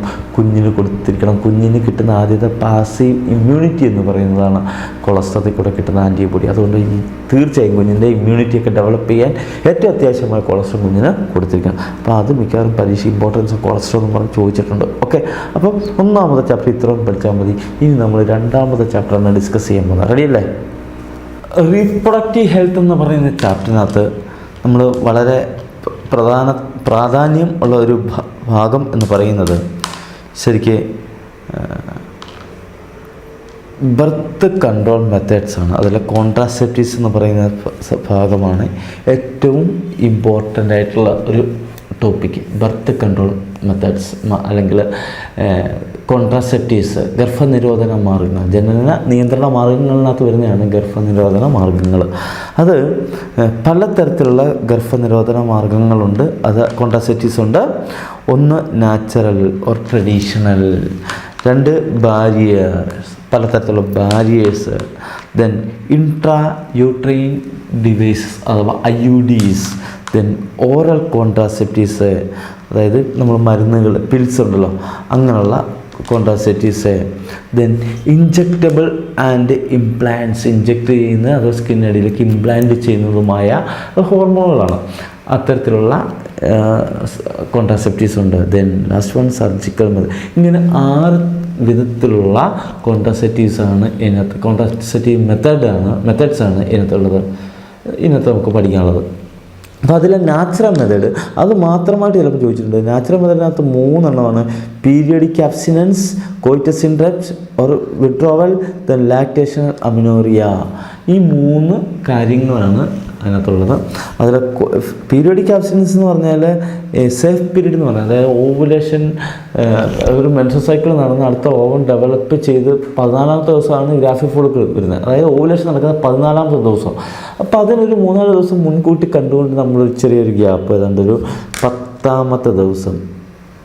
പിന്നെ ഓവുലേഷൻ സാധാരണ ഇതിൽ 14ാമത്തെ ദിവസം നടക്കുമെങ്കിൽ നമ്മൾ അങ്ങോട്ടും ഇങ്ങോട്ടും ചിലപ്പോൾ വേരിയേഷൻ വരാം. അത് നമ്മളൊരു മാക്സിമം ഒരു 17ാമത്തെ ദിവസം. ഈ 10 മുതൽ 17 വരെ ദിവസം എന്ന് പറഞ്ഞാൽ ഫെർട്ടിലൈസേഷനുള്ള സാധ്യത വളരെ കൂടുതലാണ്. അപ്പോൾ അതിന് മുമ്പുള്ള, അതായത് ആദ്യത്തെ ഒരു 5 ദിവസം വരെ ബ്ലീഡിങ് നടക്കും. ആ 5 മുതൽ 6 മുതൽ 10 വരെയുള്ള ദിവസവും പിന്നെ 18ാം തീയതി മുതൽ 28ാം തീയതി വരെയുള്ള ദിവസവും കമ്പാരിറ്റീവ്ലി ഫെർട്ടിലൈസേഷനുള്ള സാധ്യത പോസിബിലിറ്റി വളരെ കുറവുള്ള ദിവസമാണ്. അപ്പോൾ ആ സമയത്താണ് സെക്ഷൻ ഇൻ്റർകോഴ്സ് നടക്കുന്നതെങ്കിൽ എന്തുണ്ടാകത്തില്ല? കുട്ടികളുണ്ടാകത്തില്ല. അപ്പോൾ കുട്ടികളുണ്ടാകാതിരിക്കാൻ വേണ്ടി നാച്ചുറലായിട്ട് നമ്മൾ ചെയ്യുന്നൊരു മെത്തേഡാണ് ഇത്തരത്തിലുള്ള പീരിയോഡിക് ആബ്സ്റ്റിനൻസ് അഥവാ സേഫ് പീരീഡ് എന്ന് പറയുന്നത് സാധനം. ദെൻ കോയിറ്റസ് ഇൻട്രപ്റ്റ് എന്ന് പറയുന്ന സാധനം സെമിന റിലീസ് ചെയ്യുന്നതിന് മുമ്പ് തന്നെ കോയിറ്റസിൽ നിന്ന് വിഡ്രോ ചെയ്യുക. അപ്പം പെനിസ് വിഡ്രോ ചെയ്യുക. അപ്പോൾ സ്വാഭാവികമായിട്ട് സെമിന റിലീസ് ചെയ്യത്തില്ല, ഫെർട്ടിലൈസേഷൻ നടക്കത്തില്ല. അതൊരു മെത്തേഡാണ്. Then lactation amenorrhea. Lactation amenorrhea എന്ന് പറഞ്ഞാൽ ബ്രസ്റ്റ് ഫീഡിങ് നടത്തുന്ന സ്ത്രീകളിൽ അല്ലെങ്കിൽ കുഞ്ഞുങ്ങൾക്ക് പാല് കൊടുക്കുന്ന സ്ത്രീകളിൽ ഏതാണ്ട് ഒരു 6 മാസക്കാലത്തേക്ക് ഓവുലേഷൻ നടക്കില്ല. അപ്പോൾ അങ്ങനെ വരുന്ന ആ സമയത്താണെങ്കിൽ അടുത്ത കുട്ടി ഉണ്ടാകില്ല. പക്ഷേ അത് ഹൈലി റിസ്ക്. ചില കേസിൽ 3 മാസം കഴിയുമ്പോഴേ തന്നെ അടുത്ത മെൻസ്ട്രൽ സൈക്കിൾ വീണ്ടും റീസ്റ്റാർട്ട് ചെയ്യും. അപ്പം 6 മാസം നോക്കി കഴിഞ്ഞാൽ ചിലപ്പം പണി കിട്ടും. അപ്പോൾ അതുകൊണ്ട് ഈ നാച്ചുറൽ മെത്തേഡ് മൊത്തവും നമുക്കത്ര സേഫാണെന്ന് പറയാൻ പറ്റില്ല. കാരണം എന്ത് വേണമെങ്കിലും സംഭവിക്കാവുന്നതാണ് ഈ നാച്ചുറൽ മെത്തേഡ്. അപ്പോൾ അതുകൊണ്ട് തന്നെ അത്ര സേഫ് അല്ല. പക്ഷേ വേറെ മാർഗ്ഗങ്ങളില്ലെങ്കിൽ നാച്ചുറൽ മെത്തേഡ് അതിനെ ഡിപ്പെൻഡ് ചെയ്യുക മാത്രമേ ഉള്ളൂ. ഓക്കെ. ദെൻ ബാരിയർ എന്ന് പറഞ്ഞാൽ തടസ്സമാണ്. This method prevent the contact of sperm and ovum with the help of barriers. ബാരിയേഴ്സിൻ്റെ സഹായത്തോടുകൂടി ഓവോ സ്പേമും തമ്മിൽ കോൺടാക്ട് ചെയ്യുന്നതിനെ തടയുക, രണ്ടിൻ്റെ ഇടയ്ക്ക് തടസ്സം ഉണ്ടാക്കിയെടുക്കുക. അപ്പോൾ അത് നമ്മൾ പ്രധാനമായിട്ട് നമ്മൾ ഉപയോഗിക്കുന്നതാണ് കോണ്ടംസ്. നിങ്ങൾ കേട്ടിട്ടുണ്ടാവും കോണ്ടംസ്. എല്ലാ കടകളിലും കോണ്ടംസ് ഉപയോഗിക്കുന്ന 2 ഗുണമുണ്ട്. ഒന്ന് ഇപ്പോൾ ഒരു ബാരിയറാണ്, മീൻസ് ഫെർട്ടിലൈസേഷൻ നടക്കുക, കുഞ്ഞുണ്ടാകത്തില്ല, കോൺട്രാസെപ്റ്റീവ് മെത്തേഡാണ്. മറ്റൊന്ന് it also prevent STDs prevent ചെയ്യുന്നുണ്ട്. അപ്പോൾ അതുകൊണ്ട് 2 ഗുണമുണ്ട്. അതൊന്ന് ഓർമ്മ വേണം കേട്ടോ. നിരോധം എന്ന് പറയുന്നത് വളരെ ആ ഒരു ബ്രാൻഡഡ് ആയിട്ടുള്ളൊരു കോണ്ടമാണ്. ദെൻ ഇത് കൂടാതെ സ്ത്രീകൾ ഉപയോഗിക്കുന്ന ഡയഫ്രം, സെർവിക്കൽ ക്യാപ്സ്, വോൾസ് ഇതൊക്കെ ഫീമെയിൽ റിപ്രഡക്റ്റീവ് സിസ്റ്റത്തിലേക്ക് ഇൻസേർട്ട് ചെയ്തുകൊണ്ട് വെക്കുന്നതാണ്. മെയിൽ റിപ്രഡക്റ്റീവ് സിസ്റ്റത്തിലേക്ക് വെച്ചുകൊണ്ടാണ്, പെനിസിലേക്ക് വെച്ചുകൊണ്ടാണ് കോണ്ടംസ് എങ്കിൽ സെർവിക്കൽ ക്യാപ്പ്, ഡയഫ്രം, അതുപോലെ തന്നെ വോൾട്ട് ഇതൊക്കെ ഫീമെയിൽ റിപ്രഡക്റ്റീവ് സിസ്റ്റത്തിലേക്ക് ഇൻസേർട്ട് ചെയ്തുകൊണ്ട് വെച്ച് അല്ലെങ്കിൽ കവർ ചെയ്തുകൊണ്ടുള്ള റബ്ബർ കൊണ്ട് നിർമ്മിക്കപ്പെട്ടിട്ടുള്ള ചെറിയ ബാരിയേഴ്സാണ്. ദെൻ സ്പെർമിസൈഡ്, സ്ക്രീംസ്, ജെല്ലീസ്, ഫോംസ് ഇതും ബാരിയേഴ്സായിട്ട് ഉപയോഗപ്പെടുത്തുന്നുണ്ട്. ദെൻ IUD എന്ന് പറഞ്ഞാൽ ഇൻട്രാ യൂട്രൈൻ ഡിവൈസസ്. ഇൻട്രാ എന്ന് പറഞ്ഞാൽ അകത്തേക്ക്, യൂട്രസിനകത്തേക്ക് ഇൻസേർട്ട് ചെയ്ത് വെക്കുന്ന ഡിവൈസസിനെ വിളിക്കുന്ന പേരാണ് IUDs. അത് പലതരത്തിലുണ്ട്. അതിലൊന്ന് നോൺ മെഡിക്കേറ്റഡ് ആണ്. These increase phagocytosis sperm within the യൂട്രസിനകത്ത് സ്പേംസിൻ്റെ ഫാഗോസൈറ്റോസിസ് കൂട്ടും. മീൻസ് സ്പേംസ് മൊത്തം നശിപ്പിക്കും യൂട്രസിനകത്ത് വെച്ച് ഈ IUD ഉപയോഗിച്ച് കഴിഞ്ഞാൽ. അപ്പം ലിപ്സ് ലൂപ്പ് അല്ലെങ്കിൽ പ്രധാനപ്പെട്ട പേര് ഓർമ്മയാണ് കേട്ടോ. ലിപ്സ് ലൂപ്പ് വളരെ പ്രധാനപ്പെട്ട ഒരു IUD ആണ്. ഏത് IUD ആണ്? നോൺ മെഡിക്കേറ്റഡ് IUD ആണ്. ചിലപ്പോൾ മാച്ച് ദ ഫോളോവിങ് ആയിരിക്കും ചോദിക്കുന്നത്. അപ്പോൾ നോൺ മെഡിക്കേറ്റഡ് IUD ആണ് lips loop. Then copper releasing IUDs ഉണ്ട്. കോപ്പർ റിലീസിങ് IUD എന്ന് പറയുന്നത് along with the phagocytosis of sperm, the copper ion released suppress sperm motility and fertilizing capacity of sperm. Phagocytosis increase ചെയ്യുന്നതോടൊപ്പം തന്നെ സ്പേംസിൻ്റെ മോട്ടിലിറ്റിയെ suppress ചെയ്യും. അങ്ങനെ വരുമ്പോൾ സ്പേംസിനെ ആരെ അപ്രോച്ച് ചെയ്യാൻ പറ്റത്തില്ല, ഓവത്തെ അപ്രോച്ച് ചെയ്യാൻ പറ്റാതെ വരികയും ഫെർട്ടിലൈസേഷൻ നടക്കാതെ വരികയും ചെയ്യും. കോപ്പർ റിലീസിങ് IUD ആണ് വളരെ കൂടുതലായിട്ട് നമ്മൾ ഉപയോഗിക്കുന്നത്. അതിലൊരു ബ്രാൻഡസാണ് കോപ്പർ T, അതുപോലെ കോപ്പർ 7, മൾട്ടിലോഡ് 375. ഈ 3 പേരുകളും ഓർമ്മ വേണം. ഈ പേരുകൾ, ബ്രാൻഡ് നെയിമുകൾ ഇമ്പോർട്ടൻ്റ് ആണ് കേട്ടോ. അപ്പോൾ കോപ്പർ T എന്ന് പറയുന്നത് വളരെ ചീപ്പായിട്ട് അവൈലബിൾ ആണ്, വളരെ ഐഡിയലായിട്ടുള്ള കോൺട്രാസെപ്റ്റീവാണ്. കാരണം ഇത് ഉപയോഗിച്ച് കഴിഞ്ഞാൽ യാതൊരു കാരണവശാലും ഒരു 98% പേർക്കും നല്ല റിസൾട്ടാണ്. പക്ഷെ കുറച്ച് ആൾക്കാർക്ക് ഇത് ചില അസ്വസ്ഥതകൾ ഉണ്ടാക്കാറുണ്ട്. ഇതിന് ഇൻസേർട്ട് ചെയ്ത് കഴിയുമ്പോൾ ചൊറിച്ചിലും വയറുവേദന അങ്ങനെയുള്ള ചില പ്രശ്നങ്ങൾ ഉണ്ടാക്കാറുണ്ട്. അപ്പം അവരിൽ ഇത് ഉപയോഗിക്കാൻ പറ്റത്തില്ല. കാരണം എന്താ, അലർജിക് സിംറ്റംസൊക്കെ കാണിക്കാറുണ്ട്. അപ്പോൾ അങ്ങനെയുള്ളവരല്ലാതെ ബാക്കി ഒരു 98% ആൾക്കാരിലും ഈ IUDs, പ്രത്യേകിച്ച് കോപ്പർ T എന്ന് പറഞ്ഞാൽ വളരെ ഫങ്ഷണലാണ്. ഒരു കുറേ വർഷത്തേക്ക് കുട്ടികൾ വേണ്ട എന്ന് തീരുമാനിക്കുന്ന കപ്പിൾസിനൊക്കെ ഒരു ഐഡിയൽ കോൺട്രസെപ്റ്റീവ് മെത്തേഡാണ് ഈ കോപ്പർ T എന്ന് പറയുന്നതൊക്കെ, അല്ലെ കോപ്പർ റിലീസിങ്. അതുപോലെ തന്നെ ഹോർമോൺ റിലീസിങ് IUDs ഉണ്ട്. These make uterus unsuitable for implantation and cervix hostile to sperm. Cervix വെച്ച് തന്നെ സ്പേംസിൻ്റെ നാശം നടക്കുക. അതുപോലെ തന്നെ uterine wall unsuitable for implantation നടത്തുന്നതിനെ പറ്റിയ രീതിയിൽ ഇരിക്കത്തില്ല. അങ്ങനെ ഒരു അഥവാ ഫെർട്ടിലൈസേഷൻ നടന്നാൽ ഇംപ്ലാന്റേഷൻ നടക്കത്തില്ല. അങ്ങനെയുള്ളതാണ് ഹോർമോൺ റിലീസിങ് IUDs. പ്രൊജസ്റ്റാസെർട്ട്, അതുപോലെ LNG-20 ഈ 2 അതിനകത്ത് നമുക്ക് എക്സാമ്പിളായിട്ട് പഠിക്കും. Then oral contraceptives. Oral contraceptives എന്ന് പറഞ്ഞാൽ പിൽസ്, ഗുളികകളാണ്. അതിൽ birth control hormone tablet taken orally. Birth control hormone ടാബ്ലറ്റാണ്, അത് നമ്മൾ കഴിക്കുകയാണ് ചെയ്യുന്നത്. ഒരു പ്രശ്നമുള്ളതെന്ന് പറഞ്ഞാൽ എത്ര നാൾ നമുക്ക് കുട്ടികൾ വേണ്ട എന്ന് തീരുമാനിക്കും അത്ര നാൾ കൃത്യമായിട്ട് മെൻസസ് നടക്കുന്ന അല്ലെങ്കിൽ മെൻസ്ട്രൽ ഫ്ലോ നടക്കുന്നതിന് 4-5 ദിവസം ഒഴികെ ബാക്കി എല്ലാ ദിവസവും കൃത്യമായിട്ട് ഈ ഗുളിക കഴിക്കേണ്ടി വരും. അതേപോലെ തന്നെ ഇപ്പം നമ്മൾ സഹേലി എന്ന് പറയുന്ന ഒരു സാധനം നമ്മൾ ഡെവലപ്പ് ചെയ്തിട്ട് എടുത്തിട്ടുണ്ട്. അത് വൺസ് എ വീക്ക്, ആഴ്ചയിൽ 1 കഴിച്ചാൽ മതി. മറ്റേതെങ്ങനെ ഡെയിലി കഴിക്കണം. ഇത് സഹേലി ആയപ്പം ആഴ്ചയിൽ 1 കഴിച്ചാൽ മതി. അപ്പം ഇത് ഓറലായിട്ട് കഴിക്കുന്നത് അതൊന്നും നോക്കണം. ദെൻ മറ്റൊന്നെന്ന് പറയുന്നത് injections and implants. Progestogens and progesterone eastern combination can also be used as female as injections or implants under the skin. ഈ ഹോർമോണാണ് അത്. ആ ഹോർമോണിനെ ഒന്നുകിൽ ഇഞ്ചെക്റ്റ് ചെയ്യാം, അല്ലെങ്കിൽ ചെറിയ ഇംപ്ലാന്റ്സ് ആയിട്ട് സ്കിന്നടിയിലേക്ക് ഇതിനെ കുത്തി വെച്ചുകൊണ്ട് നമ്മൾ ഈ ബർത്ത് കൺട്രോൾ നമുക്ക് ചെയ്യാൻ പറ്റും. The mode of action is similar to that of pills but their effective periods are longer. പില്ലിൻ്റെ കൂട്ട് തന്നെയാണ് ഇവ പ്രവർത്തിക്കുന്നതെങ്കിലും ഇതിൻ്റെ എഫക്റ്റീവ് പീരീഡ് വളരെ കൂടുതലായിരിക്കും ഇഞ്ചക്ഷൻസിൻ്റെ, ഇംപ്ലാന്റ്സിൻ്റെ ഒക്കെ. Then last one surgical method. Surgical method എന്ന് പറഞ്ഞാൽ സ്റ്റെറിലൈസേഷനാണ്. അത് സ്ത്രീകളെയും ചെയ്യും പുരുഷന്മാരെയും ചെയ്യും. സ്ത്രീകളിലാണ് ഫലോപ്പിൻ ട്യൂബ് കട്ട് ചെയ്തിട്ട് ടൈ ചെയ്ത് വെക്കും. അങ്ങനെ വരുമ്പോൾ ഓവം ഇങ്ങോട്ട് വരത്തില്ല, അപ്പോൾ ഫെർട്ടിലൈസേഷൻ നടക്കുന്നില്ല. മെയിൽസിൻ്റെ കേസിലാണെങ്കിൽ വാസ് ഡെഫറൻസ് കട്ട് ചെയ്യും, അത് കെട്ടിവെക്കും, അപ്പം സ്പേം മുന്നിട്ട് വരത്തില്ല. ഫീമെയിൽ ചെയ്യുന്നതിന് വിളിക്കും ട്യൂബെക്ടമി എന്നും, മെയിൽസ് ചെയ്യുന്നതിന് പറയും വാസെക്ടമി എന്ന്. ഇമ്പോർട്ടൻ്റ് ആണ് വാസെക്ടമിയും ട്യൂബെക്ടമിയും, ഓർത്തോണം കേട്ടോ. അപ്പോൾ ഈ 6 കോൺട്രാസെപ്റ്റീവ്സ്. ഈ 6 ചോദിക്കാം. ഈ പടം തന്നിട്ട് എന്തുവാണെന്ന് ഐഡൻറ്റിഫൈ ചെയ്യാം. കണ്ട, വാസ് ഡെഫറൻസ് കട്ട് ചെയ്തേക്കുന്നതാണെങ്കിൽ വാസെക്ടമി, ഫലോപ്പിൻ ട്യൂബ് കട്ട് ചെയ്യുന്നിട്ടാണെങ്കിൽ ട്യൂബെക്ടമി. അപ്പോൾ പടം തന്നിട്ട് ഐഡൻറ്റിഫൈ ചെയ്യാനും ചോദിച്ചിട്ടുണ്ട് കേട്ടോ. ദെൻ MTP നോക്കുന്നത് നല്ലതാണ്. മെഡിക്കൽ ടെർമിനേഷൻ ഓഫ് പ്രഗ്നൻസി ഒരു മാർക്കിന് ചോദിക്കാറുണ്ട്. MTP എന്താണെന്ന് അത് എക്സ്പാൻഡ് ചെയ്യാൻ ചോദിക്കാറുണ്ട്. Intention or voluntary termination pregnancy before full time. ബോധപൂർവ്വം നമ്മൾ അത് ചിലപ്പോൾ അമ്മയ്ക്കോ പ്രശ്നം അല്ലെങ്കിൽ കുഞ്ഞിന് പ്രശ്നമൊക്കെ ഉണ്ടാവുകയാണെങ്കിൽ ചിലപ്പോൾ ട്യൂബ് പ്രഗ്നൻസി എന്നും പറഞ്ഞ ഒരു സംഭവം ഉണ്ടാകും. യൂട്രസ് വളർത്തുന്നതിന് പകരം ഫലോപ്പിൻ ട്യൂബിൽ കിടന്ന് എംബ്രിയോ വളരും. അപ്പോൾ അങ്ങനെയുള്ള വിഷയങ്ങളൊക്കെ അമ്മയ്ക്കോ ഒക്കെ പ്രശ്നമാകും, ചിലപ്പോൾ കുഞ്ഞിന് പ്രശ്നം, അല്ല രണ്ടുപേർക്കും പ്രശ്നം ഉണ്ടാകാറുണ്ട്. അങ്ങനെയുള്ള കേസിൽ ആ പ്രഗ്നൻസി അവസാനിപ്പിക്കുന്നതായിരിക്കും ഏറ്റവും നല്ലത്. ഫസ്റ്റ് ട്രൈമസ്റ്ററിൽ തന്നെ ചെയ്യുന്നതാണ് ഏറ്റവും നല്ലത്. പിന്നീട് അങ്ങോട്ട് ചെയ്യുന്നൊരു റിസ്ക് കൂടും. അപ്പോൾ ആദ്യം 3 മാസത്തിനകം തന്നെ ഗർഭനിരോധനം നടത്തണമെങ്കിൽ നടക്കണം. ഓക്കെ, അപ്പോൾ അതൊന്ന് ഓർത്തോണം കേട്ടോ. ദെൻ STDs എന്ന് പറഞ്ഞാൽ സെക്ഷലി ട്രാൻസ്മിറ്റഡ് ഡിസീസ്. നമുക്ക് ആകെ വന്നാലും പോയാലും നമുക്കറിയാവുന്ന ഒരു രോഗം എന്ന് പറഞ്ഞാൽ എയ്ഡ്സ് ആണ് STD. പക്ഷേ ഒരുപാട് രോഗങ്ങളുണ്ട്. Gonorrhea, syphilis, genital herpes, chlamydiasis, genital warts, trichomoniasis, hepatitis B, HIV ഇവയെല്ലാം പലതരത്തിലുള്ള STDs ആണ്. പിന്നെ ഓർക്കേണ്ടത് STDs മറ്റ് പല പേരുകൾ അറിയപ്പെടുന്നുണ്ട്. വെനറിയൽ ഡിസീസ്, റീപ്രൊഡക്റ്റീവ് ട്രാക്ട് ഇൻഫെക്ഷൻ അഥവാ RTI എന്നുള്ള 2 പേര് കൂടി ഇതിന് ഉണ്ട്. ആ പേരുകൾ കൂടിയൊന്നും ഓർമ്മ വേണം. പിന്നെ പ്രിവെൻഷൻ ഓഫ് STD എന്താണ്, അതെങ്ങനെ പ്രിവെൻറ്റ് ചെയ്യാം എന്നായിരിക്കും ചോദിക്കുന്നത്. അപ്പോൾ STD സെക്ഷലി ട്രാൻസ്മിറ്റഡ് ഡിസീസാണ്. സെക്ഷൽ ഇൻ്റർകോഴ്സ് മുഖാന്തരമാണ് സ്പ്രെഡ് ചെയ്യുന്നത്. അതിന് തടയാനുള്ള മാർഗ്ഗങ്ങൾ: ഒന്ന്, avoid sex with unknown partner, multiple partner, always use condom during coitus.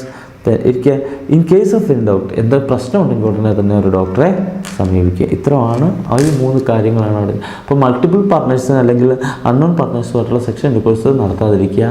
Then condom use ചെയ്യുക. അതുപോലെ തന്നെ എന്തെങ്കിലും ഡൗട്ടിന് എന്തെങ്കിലും പ്രശ്നങ്ങൾ ഫീൽ ചെയ്താൽ എത്രയും പെട്ടെന്ന് ഡോക്ടറെ കാണുക. പിന്നെ ഇൻഫെർട്ടിലിറ്റി ബന്ധപ്പെട്ട് ഒത്തിരി ചോദ്യങ്ങൾ ചോദിക്കുന്ന ഒന്ന്, നിങ്ങളൊരു ഇൻഫെർട്ടിലിറ്റി ക്ലിനിക്ക് തുടങ്ങുകയാണെങ്കിൽ അവിടെ എന്തൊക്കെ എക്യുപ്മെൻറ്റ്സ് ആയിരിക്കും നിങ്ങളവിടെ കൊടുക്കുക, അല്ലെങ്കിൽ എന്തൊക്കെ തരത്തിലുള്ള ട്രീറ്റ്മെൻറ്റ്സ് ആയിരിക്കും അവിടെ പ്രൊവൈഡ് ചെയ്യുന്നത്. അല്ലെങ്കിൽ ചിലപ്പോൾ ഏതെങ്കിലും പ്രത്യേക പ്രശ്നം, പുരുഷന് സ്പേംസ് പ്രോപ്പറായിട്ട് റിലീസ് ചെയ്യാൻ പറ്റുന്നില്ല, അങ്ങനെ വരുമ്പം ഫീമെയിൽ കുഴപ്പമില്ല, മെയിലിനുള്ളൂ, ഇൻസെമിനേഷൻ പ്രോപ്പറായിട്ട് നടത്താൻ പറ്റുന്നില്ലെങ്കിൽ എന്താണ് അവിടെ നിങ്ങൾ കൊടുക്കുന്ന ട്രീറ്റ്മെൻറ്റ്, അല്ലെങ്കിൽ എന്ത് ട്രീറ്റ്മെൻ്റ് ആയിരിക്കും നിങ്ങൾ സജസ്റ്റ് ചെയ്യുന്നത്. അപ്പോൾ ഈ തരത്തിലൊക്കെയുള്ള ക്വസ്റ്റ്യൻസ് ചോദിക്കുക. അപ്പോൾ അതൊന്നും ഓർമ്മ വേണം. ഈ റീപ്രൊഡക്റ്റീവ് ട്രീറ്റ്മെൻറ്റുമായിട്ട് ബന്ധപ്പെട്ട കുട്ടികളുണ്ടാകാത്ത അവസ്ഥയുമായിട്ട് ബന്ധപ്പെട്ട ആ ട്രീറ്റ്മെൻറ്റ് എല്ലാം കൂടെ ഒന്നിച്ച് നമ്മൾ പറയുന്നത്. പിന്നെ അസിസ്റ്റഡ് റീപ്രൊഡക്റ്റീവ് ടെക്നോളജി ആർട്ട് അത് മിക്കവാറും എക്സ്പാൻഡ് ചെയ്യാൻ ചോദിക്കാറുണ്ട്. പിന്നെ ടെസ്റ്റ് ട്യൂബ് ബേബി പ്രോഗ്രാം, അതാണ് ഇൻവിട്രോ ഫെർട്ടിലൈസേഷൻ എന്ന് പറയും.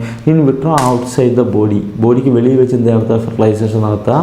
ഒരു ടെസ്റ്റ് ഉപയോഗിച്ച് കളക്ട് ചെയ്ത ഓവോസ്പേം നമ്മൾ ടെസ്റ്റ് ഉപയോഗിച്ച് ഫെർട്ടിലൈസ് ചെയ്തതിന് ശേഷം സൈഗോട്ട് ആവുകയും അതിനെ ഡിവൈഡ് ചെയ്യാൻ തുടങ്ങുന്ന സമയത്ത് അത് വീണ്ടും തിരിച്ച് ആ ഫീമെയിൽ ബോഡിയിലേക്ക് ട്രാൻസ്ഫർ ചെയ്യുകയാണ് ചെയ്യുന്നത്. അപ്പോൾ അതിനെയാണ് ഇൻവിട്രോ ഫെർട്ടിലൈസേഷൻ അല്ലെങ്കിൽ ടെസ്റ്റ് ട്യൂബ് ബേബീസ് എന്ന് പറഞ്ഞാൽ കുട്ടികളെ നമ്മൾ വിളിക്കുന്നത്.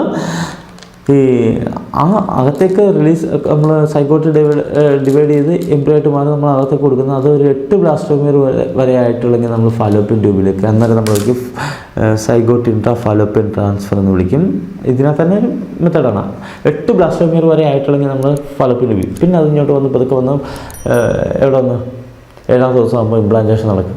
നേരെ മറിച്ച് 8 കൂടുതലാണെങ്കിൽ നമ്മൾ നേരിട്ട് യൂട്രസിനകത്തേക്കായിരിക്കും കൊടുക്കുന്നത്, കാരണം അത്രയും കൂടെ വലുതായി. അപ്പോൾ 8 കൂടാണ് നേരെ യൂട്രസിലേക്ക് കൊടുക്കും. ഇൻട്രാ യൂട്രൈൻ ട്രാൻസ്ഫർ അഥവാ IUT എന്ന് പറയും. അപ്പോൾ ഇതൊക്കെ എക്സ്പാൻഡ് ചെയ്യാൻ ചോദിക്കുന്നതാണ് കേട്ടോ. ഇനി ഒരു കേസ് എന്ന് പറഞ്ഞാൽ in females who cannot conceive embryo formed by fusion gamete within the female or transfer in vivo fertilization എന്ന് പറയും. ഇൻ വിവോ എന്ന് പറഞ്ഞാൽ ബോഡിക്ക് അകത്ത് തന്നെ നടക്കുന്ന ഫെർട്ടിലൈസേഷൻ തന്നെയാണ് കേട്ടോ. Then gamete intra fallopian transfer, ഗ്യാമറ്റിനെ ഫാലോപ്പിൻ ട്യൂബിലേക്ക് ഒരു ഡോണറിൽ നിന്ന് it is the transfer of ovum collected from a donor into the fallopian tube of the another female who cannot produce one but can provide suitable environment for fertilization and further development of female. അപ്പോൾ അങ്ങനെ ആക്കി ചിലപ്പോൾ ഒരു ഫീമെയിലിന് fertilization എന്താണ് ovum produce ചെയ്യാൻ പറ്റുന്നില്ല, പക്ഷേങ്കിൽ ഫെർട്ടിലൈസേഷൻ നടത്തുന്നതിനോ അല്ലെങ്കിൽ ഇംപ്ലാന്റേഷൻ നടത്തുന്നതിനോ പറ്റിയ നല്ല സാഹചര്യം അവരുടെ ബോഡിയിലുണ്ട്. യൂട്രസൊക്കെ നല്ല വെൽ ഡെവലപ്ഡാണ്, കൃത്യമായിട്ട് ഹോർമോണുകളൊക്കെ ഉണ്ട്. പക്ഷേ ഓവം പ്രോപ്പറായിട്ട് ഉണ്ടാകുന്നില്ല എങ്കിൽ ഒരു ഡോണറിൽ നിന്ന് ഓവം മേടിച്ചിട്ട് എങ്ങോട്ട് കൊടുക്കാം, ഈ ഈ ഫീമെയിലിൻ്റെ ഫാലോപ്പിയൻ ട്യൂബിലേക്ക് കൊടുക്കാം. നാച്ചുറലായിട്ട് തന്നെ അവിടെ ഫെർട്ടിലൈസേഷൻ. അതാണ് gamete intra fallopian transfer, gift എന്ന് പറയും. ഇൻട്രാസൈറ്റോപ്ലാസം സ്പേം ഇഞ്ചക്ഷൻ ഇത് പ്രൊസീജിയറാണ് to form embryo in the laboratory by directly injecting the sperm into the ovum. നേരിട്ട് ഓവത്തിനകത്തേക്ക് എന്ത് ചെയ്യുക, സ്പേമിനെ ഇഞ്ചെക്റ്റ് ചെയ്യുക, ഡയറക്റ്റ് ഇഞ്ചെക്റ്റ് ചെയ്യുക. അതിന് പറയുന്ന പേരാണ് ICSI, ഇൻട്രാസൈറ്റോപ്ലാസ്റ്റിക് സ്പേം ഇഞ്ചക്ഷൻ. ഓവത്തെ സൈറ്റോപ്ലാസത്തിനുള്ളിലേക്ക് നേരിട്ട് സ്പേമിനെ ഇഞ്ചെക്റ്റ് ചെയ്യുക. Then artificial insemination. ഇത് സംഭവിക്കുന്നതെന്ന് മെയിൽ പാർട്ട്ണർ എന്തെങ്കിലും തകരാറുണ്ടെങ്കിൽ ആ ആളിൽ നിന്ന് സ്പേം കളക്ട് ചെയ്തിട്ട് ആർട്ടിഫിഷ്യലായിട്ട് ഫീമെയിൽ വജനയിലേക്ക് അല്ലെങ്കിൽ ഫീമെയിൽ റിപ്രഡക്റ്റീവ് ട്രാക്റ്റിലേക്ക് റിലീസ് ചെയ്യുക. അതിനെയാണ് ആർട്ടിഫിഷ്യൽ ഇൻസെമിനേഷൻ എന്ന് പറയുന്നത്. അതുതന്നെ ഇൻട്രായൂട്രൈൻ ഇൻസെമിനേഷൻ എന്നും പറയാറുണ്ട്. Intrauterine insemination. ഓക്കെ, ഇത്തരം കാര്യങ്ങളാണ് ആ ഒരു റീപ്രഡക്റ്റീവ് ഹെൽത്ത് എന്ന് പറയുന്ന ചാപ്റ്ററുമായിട്ട് ബന്ധപ്പെട്ട് ചോദിക്കുന്നത്.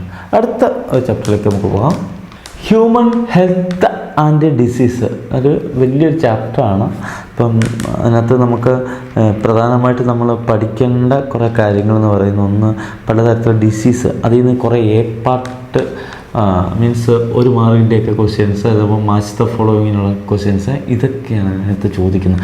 അപ്പം അതുകൊണ്ട് ആ ഡിസീസ് ഒന്ന് നോക്കണം. ഇൻഫെക്ഷ്യസ് ഡിസീസിനകത്ത് പത്തോജൻസ് ഉണ്ടാക്കുന്ന രോഗങ്ങളും അല്ലാത്ത രോഗങ്ങളും ഒക്കെ ഉണ്ട്. അതിൽ common disease in human beings എന്നും പറഞ്ഞൊരു ഭാഗമുണ്ട്. അത് ഒന്ന് രണ്ടെണ്ണം നമ്മളൊന്ന് ജസ്റ്റ് ഒന്ന് രണ്ടല്ല, അത് ഓരോ തരത്തിൽപ്പെട്ട രോഗാണുക്കൾ ഉണ്ടാക്കുന്ന രോഗങ്ങൾ. അതിൽ ബാക്ടീരിയ, വൈറസ്, ഫംഗസ്, വേംസ്, പ്രോട്ടോസോൺസ്, ഇത്രയും പേരുണ്ടാക്കുന്ന അസുഖങ്ങളെക്കുറിച്ചാണ് ഞാനത് പറയുന്നത്. അപ്പോൾ അത് ജസ്റ്റ് ഒന്ന് നോക്കണം. ഒന്ന് രണ്ട് അസുഖങ്ങൾ വീതമേ ഉള്ളൂ. ഒന്ന് ടൈഫോയിഡ് എന്ന് പറയുന്ന ഡിസീസ്, സാൽമണല്ല ടൈഫി എന്ന് പറയുന്ന ബാക്ടീരിയയാണ് ടൈഫോയിഡ് ഉണ്ടാക്കുന്നത്. ഈ പേര് ഓർമ്മ വേണം. ടൈഫോയിഡ് ഉണ്ടാക്കുന്ന ബാക്ടീരിയ ഉണ്ടാക്കുന്ന അസുഖം, അതായത് സാൽമണല്ല ടൈഫി എന്ന് പറയുന്ന ബാക്ടീരിയയാണ് ഇത് ഉണ്ടാക്കുന്നത്. ഇതിൻ്റെ സിംറ്റംസ് ഒന്ന് നോക്കിയേക്കണം. Sustained high fever, stomach pain, loss appetite, counselling. ഈ സിംറ്റംസ് തന്നിട്ട് അസുഖം ഏതാണെന്ന് ചോദിക്കും. അതുകൊണ്ട് അതൊന്ന് നോക്കിയേക്കണം, പഠിച്ചോണം കേട്ടോ. പിന്നെ ആ ടെസ്റ്റ് വൈഡൽ ടെസ്റ്റാണ്. ടൈഫോയിഡ് കൺഫേം ചെയ്യുന്ന ടെസ്റ്റിൻ്റെ പേര് വൈഡൽ ടെസ്റ്റാണ്. ന്യൂമോണിയയ്ക്ക് രണ്ട് ബാക്ടീരിയകളാണ് കാരണക്കാർ. ഒന്ന് സ്ട്രെപ്റ്റോകോക്കസ് ന്യൂമോണിയം, ഒന്ന് ഹീമോഫിലിസ് ഇൻഫ്ലുവൻസ്. ഈ രണ്ട് ബാക്ടീരിയകളാണ് എന്തുണ്ടാക്കുന്നത്, ന്യൂമോണിയ ഉണ്ടാക്കുന്നത്. ലങ്സിനാണ് അത് അഫക്റ്റ് ചെയ്യുന്നത്. ഹൈ ഫീവർ, ഹെഡേക്ക്, കഫ്, ചിൽ, ഇതാണ് പ്രധാനപ്പെട്ടത് ലക്ഷണങ്ങൾ. ഇത് കൂടാതെ the lips and finger nail may turn grey to bluish in color in severe case. ഭീകരമാകുന്ന, അതായത് ന്യൂമോണിയ അങ്ങ് ഭയങ്കരമായി കൂടിക്കഴിഞ്ഞ് കഴിഞ്ഞാൽ ചുണ്ടുകളും അതുപോലെ തന്നെ നെയിൽസ് നഖങ്ങളും ഒക്കെ ഗ്രേ കളറിലേക്ക് ബ്ലൂ കളറിലേക്കൊക്കെ മാറും. പിന്നെ ബ്ലഡി ഓർ റസ്റ്റി സ്പ്യൂട്ടം, കഫത്തിൽ ചോരയുടെ അളവ് കാണും. അപ്പോൾ ഇതൊക്കെയാണ് ന്യൂമോണിയയുടെ ഒരു പ്രധാന ലക്ഷണങ്ങൾ. അത് നോക്കണം. വൈറൽ ഡിസീസിനകത്ത് ഒറ്റെണ്ണം പഠിച്ചാൽ മതി. Common cold pathogen rhino virus ആണ്. അറിയാലോ, നെയ്സ്, കഞ്ചഷൻ, മൂക്കടപ്പ്, discharge, sore throat, cough, headache, tiredness, hoarseness മുതലായവയാണ് ഇതിൻ്റെ ലക്ഷണം. തന്നെ മാറിക്കൊള്ളും. ഒരു 3 മുതൽ 7 ദിവസം വരെ നീണ്ടു നിൽക്കുന്ന ജലദോഷം നമ്മൾ പറയും കോമൺ കോൾഡ്, അതാണ്. പിന്നെ പ്രോട്ടോസോൺ ഡിസീസിനകത്ത് നമ്മൾ പഠിക്കുന്ന മലേറിയയാണ്. മലേറിയ വളരെ ഇമ്പോർട്ടൻ്റ് ആണ്. കാരണം പലപ്പോഴും പല ചോദ്യങ്ങളും അതിനകത്തുനിന്ന് വന്നിട്ടുണ്ട്. ഒറ്റപ്പെട്ടയായിട്ട് ചിലപ്പോൾ ലൈഫ് സൈക്കിൾ എഴുതാൻ ചോദിച്ചിട്ടുണ്ട്. അപ്പോൾ അതൊന്ന് നോക്കിയാണ്. പ്ലാസ്മോഡിയത്തിൻ്റെ ചില സ്പീഷീസ്, പ്ലാസ്മോഡിയം വൈവാക്സ്, മലേറിയ, ഫാൾസിപ്പാരം, ഇതാണ് 3 എണ്ണമാണ് പ്രധാനപ്പെട്ട സ്പീഷീസുകൾ ഇതിനകത്ത് ഈ അസുഖം ഉണ്ടാക്കുന്നത്. അപ്പോൾ ഈ പ്ലാസ്മോഡിയം എന്ന് പറയുന്ന പ്രോട്ടോസോവനാണ് മലേറിയ ഉണ്ടാക്കുന്നത്. മലമ്പനി എന്നാണ് നമ്മൾ മലയാളത്തിൽ പറയുന്നത്. ഇതിനൊരു വെക്ടറുണ്ട്, anopheles mosquito, female anopheles mosquito. ഫീമെയിലാണ് അസുഖം കൊണ്ടുവരുന്നത് കേട്ടോ, അത് നോർമലാണ്. പിന്നെ ഇതിനകത്ത് ഇതിൻ്റെ ലൈഫ് സൈക്കിൾ വളരെ ഇമ്പോർട്ടൻ്റ് ആണ്. ഈ പ്ലാസ്മോഡിയം 2 ഹോസ്റ്റാണ്, ഹ്യൂമനും അതുപോലെ മോസ്കിറ്റോ, മനുഷ്യനും മോസ്കിറ്റോയിലുമായിട്ടാണ് ഇതിൻ്റെ ലൈഫ് സൈക്കിൾ കംപ്ലീറ്റ് ചെയ്യുന്നത്. ഇത് കൃത്യമായിട്ട് നമുക്കിവിടെ തന്നിട്ടുണ്ട്. ഒരു മലേറിയ ഉള്ള ഒരു വ്യക്തിയിൽ നിന്ന് ചോര കുടിച്ചിട്ടുള്ള കൊതുക് പിന്നീട് നമ്മളെ വന്ന് കുത്തുമ്പോൾ ആ മോസ്കിറ്റോയുടെ സലൈവ വഴി അസുഖമുണ്ടാക്കാൻ കാരണമായ രൂപം സ്പോറോസോയിഡ്സ് എന്ന് പറയും. ആ സ്പോറോസോയിഡ്സ് നമ്മുടെ ആ മുറിവിൽ കൂടി നമ്മുടെ ബോഡിയിലേക്ക് കടക്കുന്നു. ആ സ്പോറോസോയിഡ്സ് ബ്ലഡ് വഴി എവിടെത്തുന്നറിയാം, നമ്മുടെ ലിവറിലെത്തും. ആദ്യം ഈ ലിവറിലെത്തിയിട്ട് അത് അസെക്ഷൽ റിപ്രഷൻ നടക്കും. ലിവർ സെല്ലിൽ കിടന്ന് അസെക്ഷൽ റിപ്രഷൻ നടത്തിയിട്ട് ആ ലിവർ സെല്ല് നശിപ്പിച്ചിട്ട് വീണ്ടും ബ്ലഡിലേക്ക് റിലീസ് ചെയ്യുകയാണ് ചെയ്യുന്നത്. അപ്പോൾ ഇത് വീണ്ടും ബ്ലഡിലേക്ക് വന്നു. ബ്ലഡ് വഴി ആദ്യം ലിവറിൽ എത്തി, ലിവറിൽ കിടന്ന് അസെക്ഷൽ റിപ്രഷൻ നടത്തി പെരുകി വീണ്ടും ആ ലിവർ സെല്ല് നശിപ്പിച്ച് വീണ്ടും എങ്ങോട്ട് തന്നെ കിടക്കുന്നു, ബ്ലഡിൽ എത്തി. ബ്ലഡിൽ കിടന്നിട്ട് ഇത് asexually they replace asexually in RBC, bursting the RBC and cause cycles of fever and other symptoms. R B സിയിലൊക്കെ ബ്ലഡിൽ കിടന്നിട്ട് ആർ ബി സി കയറിയിട്ട് വീണ്ടും ഇവൻ റീപ്രൊഡക്ഷൻ നടത്തും. അതിൻ്റെ ഫലമായിട്ട് ആർ ബി സി നശിക്കുകയും ഹീമോസോയിൻ എന്ന് പറയുന്ന ഒരു പോയിസൺ ഉണ്ടാകുകയും ആ ഹീമോസോയിൻ്റെ പ്രവർത്തന ഫലമായിട്ട് വിറകല്, പനി, കിടുകിടുപ്പ് ഇങ്ങനെ പെട്ടെന്ന് ഇങ്ങനെ പീരിയോഡിക്കായിട്ട് ഇതുണ്ടാകും. ഹീമോസോയിൻ എന്ന് പറയുന്ന ടോക്സിക്കാണ് അതിന് കാരണം. എന്നിട്ട് അവിടെ അടുത്ത സെക്ഷൽ സ്റ്റേജാണ് ഗ്യാമറ്റോസൈറ്റ് ഉണ്ടാകും. ഇവിടെ റീപ്ലേസ് ചെയ്യുന്നതിൻ്റെ ഫലമായിട്ട് ധാരാളം ഗ്യാമറ്റോസൈറ്റ്സ് ഉണ്ടാകും. ആ ഗ്യാമറ്റോസൈറ്റ്സ് ആർ ബി സിയിലുണ്ടാകുന്നത്. എന്നിട്ട് ആ സമയത്ത് ഒരു കൊതു വന്ന് എന്നെ നമ്മളെ കുത്തുവാണെങ്കിൽ, ഇപ്പോൾ എൻ്റെ ശരീരത്താണ് ഇപ്പോൾ ഇത്ര നടന്നെങ്കിൽ ഈ ഗ്യാമറ്റോസൈറ്റ്സ് ഉണ്ടാകുന്ന സമയത്ത് കൊതു വന്ന് എന്നെ കുത്തുവാണെങ്കിൽ ഈ ഗ്യാമറ്റോസൈറ്റ്സ് കൊതുവിൻ്റെ എലിമെൻ്ററി കനാലിലെത്തുന്നു. ഓക്കെ, ആ ഡെവലപ്മെൻറ്റ് അവൻ്റെ ഇൻഡസ്ട്രിയിൽ കിടന്ന ഫെർട്ടിലൈസേഷൻ, ആ ഗ്യാമറ്റോസൈറ്റ് കൊതുകിൻ്റെ ഇൻഡസ്ട്രിയിൽ കിടന്നിട്ട് ഫെർട്ടിലൈസ് ചെയ്തിട്ട് അവിടെ സൈഗോട്ട് ഉണ്ടാകുന്നു. അതിനുശേഷം അവൻ അവിടെ നിന്ന് ആ ഇൻഡസ്ട്രിയിൽ നിന്ന് ഇവൻ്റെ സലേവറി ഗ്ലാൻഡിലേക്ക് മൂവ് ചെയ്യുന്നു. അവിടെയാണ് ഇവൻ സ്റ്റോർ ചെയ്ത് സ്പോറോസോയിഡ്സിൻ്റെ രൂപത്തിൽ ഇൻഫെക്റ്റീവ് ആയിട്ട് അവൻ്റെ സലേവറി ഗ്ലാൻഡിൽ കിടക്കുന്നു. വീണ്ടും അടുത്ത ആളെ കുത്തുമ്പം ആ സലേവറി ഗ്ലാൻഡിൽ സലൈവ വഴി ഇവൻ അടുത്ത ആളിലേക്ക് കിടക്കുന്നു. ഈ ഒരു ലൈഫ് സൈക്കിൾ ഇമ്പോർട്ടൻ്റ് ആണ്, പരീക്ഷയ്ക്ക് പലപ്പോഴും ചോദിച്ചിട്ടുണ്ട്. അതായത് ഹീമോസോയിൻ്റെ പ്രത്യേകതയും ഒന്ന് ഓർത്തോണം. ദെൻ മറ്റൊന്ന് അമീബിയസിസ്, നമ്മൾ വയറുകടി എന്ന് നമ്മൾ പറയുന്നത് ഒരു അമീബിക് ഡിസെൻട്രി എന്നാണ് ഇതിനെ പറയുന്നത്. Enteritis amoebic dysentery, bacteria dysentery ഉണ്ട്, അമീബിക് ഡിസെൻട്രി ഉണ്ട്. അപ്പം ഹൗസ് ഫ്ലൈ ആണ് ഇതിൻ്റെ ഒരു കാരിയറായിട്ട് ആക്ട് ചെയ്യുന്നത്.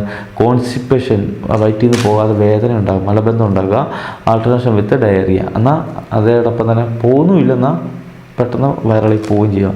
Abdominal pain, cramps, stool with excess mucus and blood clot, ധാരാളം സ്റ്റൂളിനകത്ത് ധാരാളം ബ്ലഡ് ക്ലോട്ടും മ്യൂക്കസും ഒക്കെ കാണും. അപ്പം ബളബളാന്നിങ്ങനെ സാധാരണ വയറ്റിളക്കമല്ല, വയറ്റിളക്കം എന്ന് പറഞ്ഞാൽ ഷൂ എന്ന് പറഞ്ഞാൽ പോത്തേ ഉള്ളൂ. ഇതങ്ങനല്ല, പൊട്ടിത്തെറിച്ചിങ്ങനെ ഇടയ്ക്കിടയ്ക്ക് മ്യൂക്കസും അതുപോലെ തന്നെ ബ്ലഡ് ക്ലോട്ടും ഒക്കെ ഇങ്ങനെ കാണും. അപ്പോൾ ഭയങ്കര വയറുവേദന, ഇടയ്ക്കിടയ്ക്ക് പെട്ടെന്ന് വയറുവേദന വരും, അന്നേരം പോകും. ശാലിച്ചേ പോകത്തുള്ളൂ, പക്ഷേ ചിലപ്പോൾ ലൂസായിട്ട് പോവുകയും ചെയ്യും. അപ്പം അങ്ങനെയുള്ള പ്രത്യേക രീതിയിലുള്ള പുറത്ത് ഡയറിയാണ് ഇതിനകത്ത് കാണപ്പെടുന്നത്. ഓക്കെ, ഹെൽമിന്തിക് ഡിസീസിനകത്ത് നമുക്ക് പറയേണ്ടത് അസ്കാരിയാസിസും ഫൈലേറിയസുമാണ്. അസ്കാരിയാസിസ് എന്ന് പറഞ്ഞാൽ റൗണ്ട് വെൻ ട്രബിൾ എന്ന് പറയുന്നത്, അസ്കാരിസ് ലൂംബ്രിക്കോയിഡ് എന്ന് പറയുന്ന വേമാണ് ഇതുണ്ടാക്കുന്നത്. ഇവന് കുട്ടികൾക്ക് വിരശല്യം എന്നൊക്കെ നമ്മൾ പറയത്തില്ലേ, അതാണിത്. അതിൻ്റെ symptoms abdominal pain, muscular pain, indigestion, fever, internal bleeding, anaemia, അത് ബ്ലോക്ക് ചെയ്യുന്ന ഇൻഡസ്ട്രിനെ പാസ് ചെയ്യും. അപ്പം പിള്ളേർക്ക് ഭയങ്കരമായ വയറ്റ് വേദന, വയറ്റിൽ നിന്ന് പോകാതിരിക്കുക, പനി കയറിക്കൊള്ളുക, ഇതൊക്കെയാണ് ഇതിൻ്റെ പ്രധാന ലക്ഷണം. വിരശല്യം, വിരക്കുള്ള മരുന്നുകൾ ഇപ്പോൾ കൊടുക്കാറുണ്ടല്ലോ. ദെൻ ഫൈലേറിയാസിസ്, എലിഫന്റിയാസിസ് എന്ന് പറയും. വുച്ചെറിയ ബാൻക്രോഫ്റ്റി, വുച്ചെറിയ മലൈ, ഈ രണ്ട് വിഭാഗത്തിൽപ്പെട്ട ഫൈലേറിയൽ വേമാണുള്ളത്. ഇവന്മാരാണ് പതോജൻ എന്ന് പറയുന്നത്. ഇവിടെയും ഈ ഫൈലേറിയാസിസിനും ഒരു വെക്ടറുണ്ട്, ഫീമെയിൽ ക്യൂലെക്സ് മോസ്കിറ്റോ. മനുഷ്യൻ്റെ ഇവൻ വന്നിട്ട് ഈ ക്യൂലെക്സ് ഫീമെയിൽ മോസ്കിറ്റോ വന്ന് കുത്തുമ്പോൾ ഇവൻ്റെ ശരീരത്തിലുള്ള ഫൈലേറിയ വേം നമ്മുടെ ബോഡിയിലേക്ക് കിടക്കുകയും അത് ലിംഫിലെത്തുകയും ലിംഫിൽ കിടന്ന് പ്രത്യേകിച്ച് കൈകാലുകളിലൊക്കെ ലിംഫിൽ കിടന്ന് പെരുകയും അതിന് ഫലമായിട്ട് ലിംഫിൻ്റെ ഫ്ലോ തടയപ്പെടുകയും അവിടെ ലിംഫ് കെട്ടിക്കിടന്ന് വീങ്ങി വരികയും ചെയ്യുന്ന ഒരവസ്ഥയാണ് filariasis. Then ringworm disease നോക്കണം. മൈക്രോസ്പോറൻ, ട്രൈക്കോഫൈറ്റ്, എപ്പിഡെമോഫൈറ്റ്, ഈ ജനസിൽപ്പെട്ട ഫംഗസുകളാണ് റിംഗ് വേൻ ഡിസീസ് ഉണ്ടാക്കുന്നത്. Dry and scaly lesions of skin, nails and scalp, വരണ്ടതും അതുപോലെ തന്നെ സ്കെയിലിയുമായിട്ടുള്ള വ്രണങ്ങൾ പ്രത്യക്ഷപ്പെടുക. അതുപോലെ lesions are accompanied by intense itching, ആ തിണർപ്പുകൾ, വ്രണം നല്ല തിണർപ്പ് എന്ന് പറയും, ആ തിണർപ്പുകൾ ഭയങ്കരമായി ചൊറിച്ചിലുണ്ടാകും. ഇതൊക്കെയാണ് അതിൻ്റെ ലക്ഷണങ്ങൾ. പിന്നെ ഇമ്മ്യൂണിറ്റി വളരെ ഇമ്പോർട്ടൻ്റ് ആണ്. ഇമ്മ്യൂണിറ്റി നമ്മൾ രണ്ട് തരത്തിൽ പറയുന്നുണ്ട്, ഇന്നേറ്റ് ഇമ്മ്യൂണിറ്റി, അതുപോലെ തന്നെ അക്വയർഡ് ഇമ്മ്യൂണിറ്റി വളരെ പ്രധാനപ്പെട്ടാണ്. ഇന്നേറ്റ് ഇമ്മ്യൂണിറ്റിക്കകത്ത് അത് മാത്രമായിട്ട് ചോദിച്ചിട്ടുണ്ട്. Physical barriers, physiological barriers, cellular barriers, cytokine barriers, ഇങ്ങനെ 4 തരത്തിലുള്ള ബാരിയേഴ്സാണ് ഇതിനകത്ത് ഇന്നേറ്റ്. അതായത് കുഞ്ഞ് ജനിക്കുമ്പോൾ ഉണ്ടാകുന്ന ഇമ്മ്യൂണിറ്റി വിളിക്കുന്ന പേരാണ് ഇന്നേറ്റ് ഇമ്മ്യൂണിറ്റി. അതിൽ ഫിസിക്കൽ ബാരിയറിനകത്ത് എന്ന് പറഞ്ഞാൽ നമ്മുടെ സ്കിന്നൊരു വലിയ ഫിസിക്കൽ ബാരിയറാണ്. മ്യൂക്കസ് കോട്ടിങ്, എലിമെൻ്ററി കനാലിനെ റെസ്പിറേറ്ററി ട്രാക്റ്റിനൊക്കെ ലൈൻ ചെയ്തുകൊണ്ട് മ്യൂക്കസ് കോട്ടിങ് ഉണ്ട്, അതൊരു വലിയ ബാരിയറാണ്. ഫിസിയോളജിക്കൽ ബാരിയറിനകത്ത് വരുന്നത് നമ്മുടെ സ്റ്റൊമക്കിനകത്തുള്ള സലൈവ, വായിലുള്ള സലൈവ, ദെൻ അതിനകത്ത് മൈക്രോബ്സിനൊക്കെ നശിപ്പിക്കാനുള്ള കഴിവുണ്ട്. കണ്ണുനീരിനകത്തൊക്കെയുള്ള ലൈസോസൈം, ഇതൊക്കെ ഫിസിയോളജിക്കൽ ബാരിയേഴ്സാണ്. സെല്ലുലാർ ബാരിയേഴ്സ് എന്ന് പറഞ്ഞാൽ ല്യൂക്കോസൈറ്റ്സ്, പോളിമോർഫോ ന്യൂക്ലിയർ ല്യൂക്കോസൈറ്റ്സ്, അതുപോലെ മോണോസൈറ്റ്സ്, ഇവരൊക്കെ സെല്ലുലാർ ബാരിയേഴ്സാണ്. രോഗാണുക്കൾ കടക്കുമ്പോൾ തന്നെ ഇവനെ നശിപ്പിക്കും. പിന്നെ മാക്രോഫാജസ് ഉണ്ട്, ഇവരൊക്കെ എന്ന് പറഞ്ഞാൽ സെല്ലുലാർ ബാരിയേഴ്സാണ്. ഫാഗോസൈറ്റസും അതായത് മൈക്രോബ്സൊക്കെ വരുവാണെങ്കിൽ അവനെ വിഴുങ്ങി നശിപ്പിക്കുകയും ഡിസ്ട്രോയ് ചെയ്യുകയൊക്കെ ചെയ്യുന്നവരാണ് മാക്രോഫേജ്. അങ്ങനെയുള്ള സെല്ലുലാർ ബാരിയേഴ്സ് നമ്മുടെ ബോഡിയിലുണ്ട്. ദെൻ മറ്റൊന്ന് സൈറ്റോകൈൻ ബാരിയേഴ്സാണ്. സൈറ്റോകൈൻ ബാരിയേഴ്സ് എന്ന് പറഞ്ഞാൽ വൈറസ് ഇൻഫെക്റ്റഡ് ആയിട്ട് സെല്ല് പ്രൊഡ്യൂസ് ചെയ്യുന്ന പ്രോട്ടീനാണ് ഇൻ്റർഫെറോൺ. ആ ഇൻ്റർഫെറോൺ എന്ത് ചെയ്യും? മറ്റ് സെല്ലുകളെ വൈറൽ ഇൻഫെക്ഷൻ ഉണ്ടാകാതെ തടയും. അപ്പോൾ ഇൻ്റർഫെറോൺ മുഖാന്തരമുള്ള ഇമ്മ്യൂണിറ്റിയെ വിളിക്കുന്ന പറയുന്നത് സൈറ്റോകൈൻ ബാരിയർ. ഓക്കെ.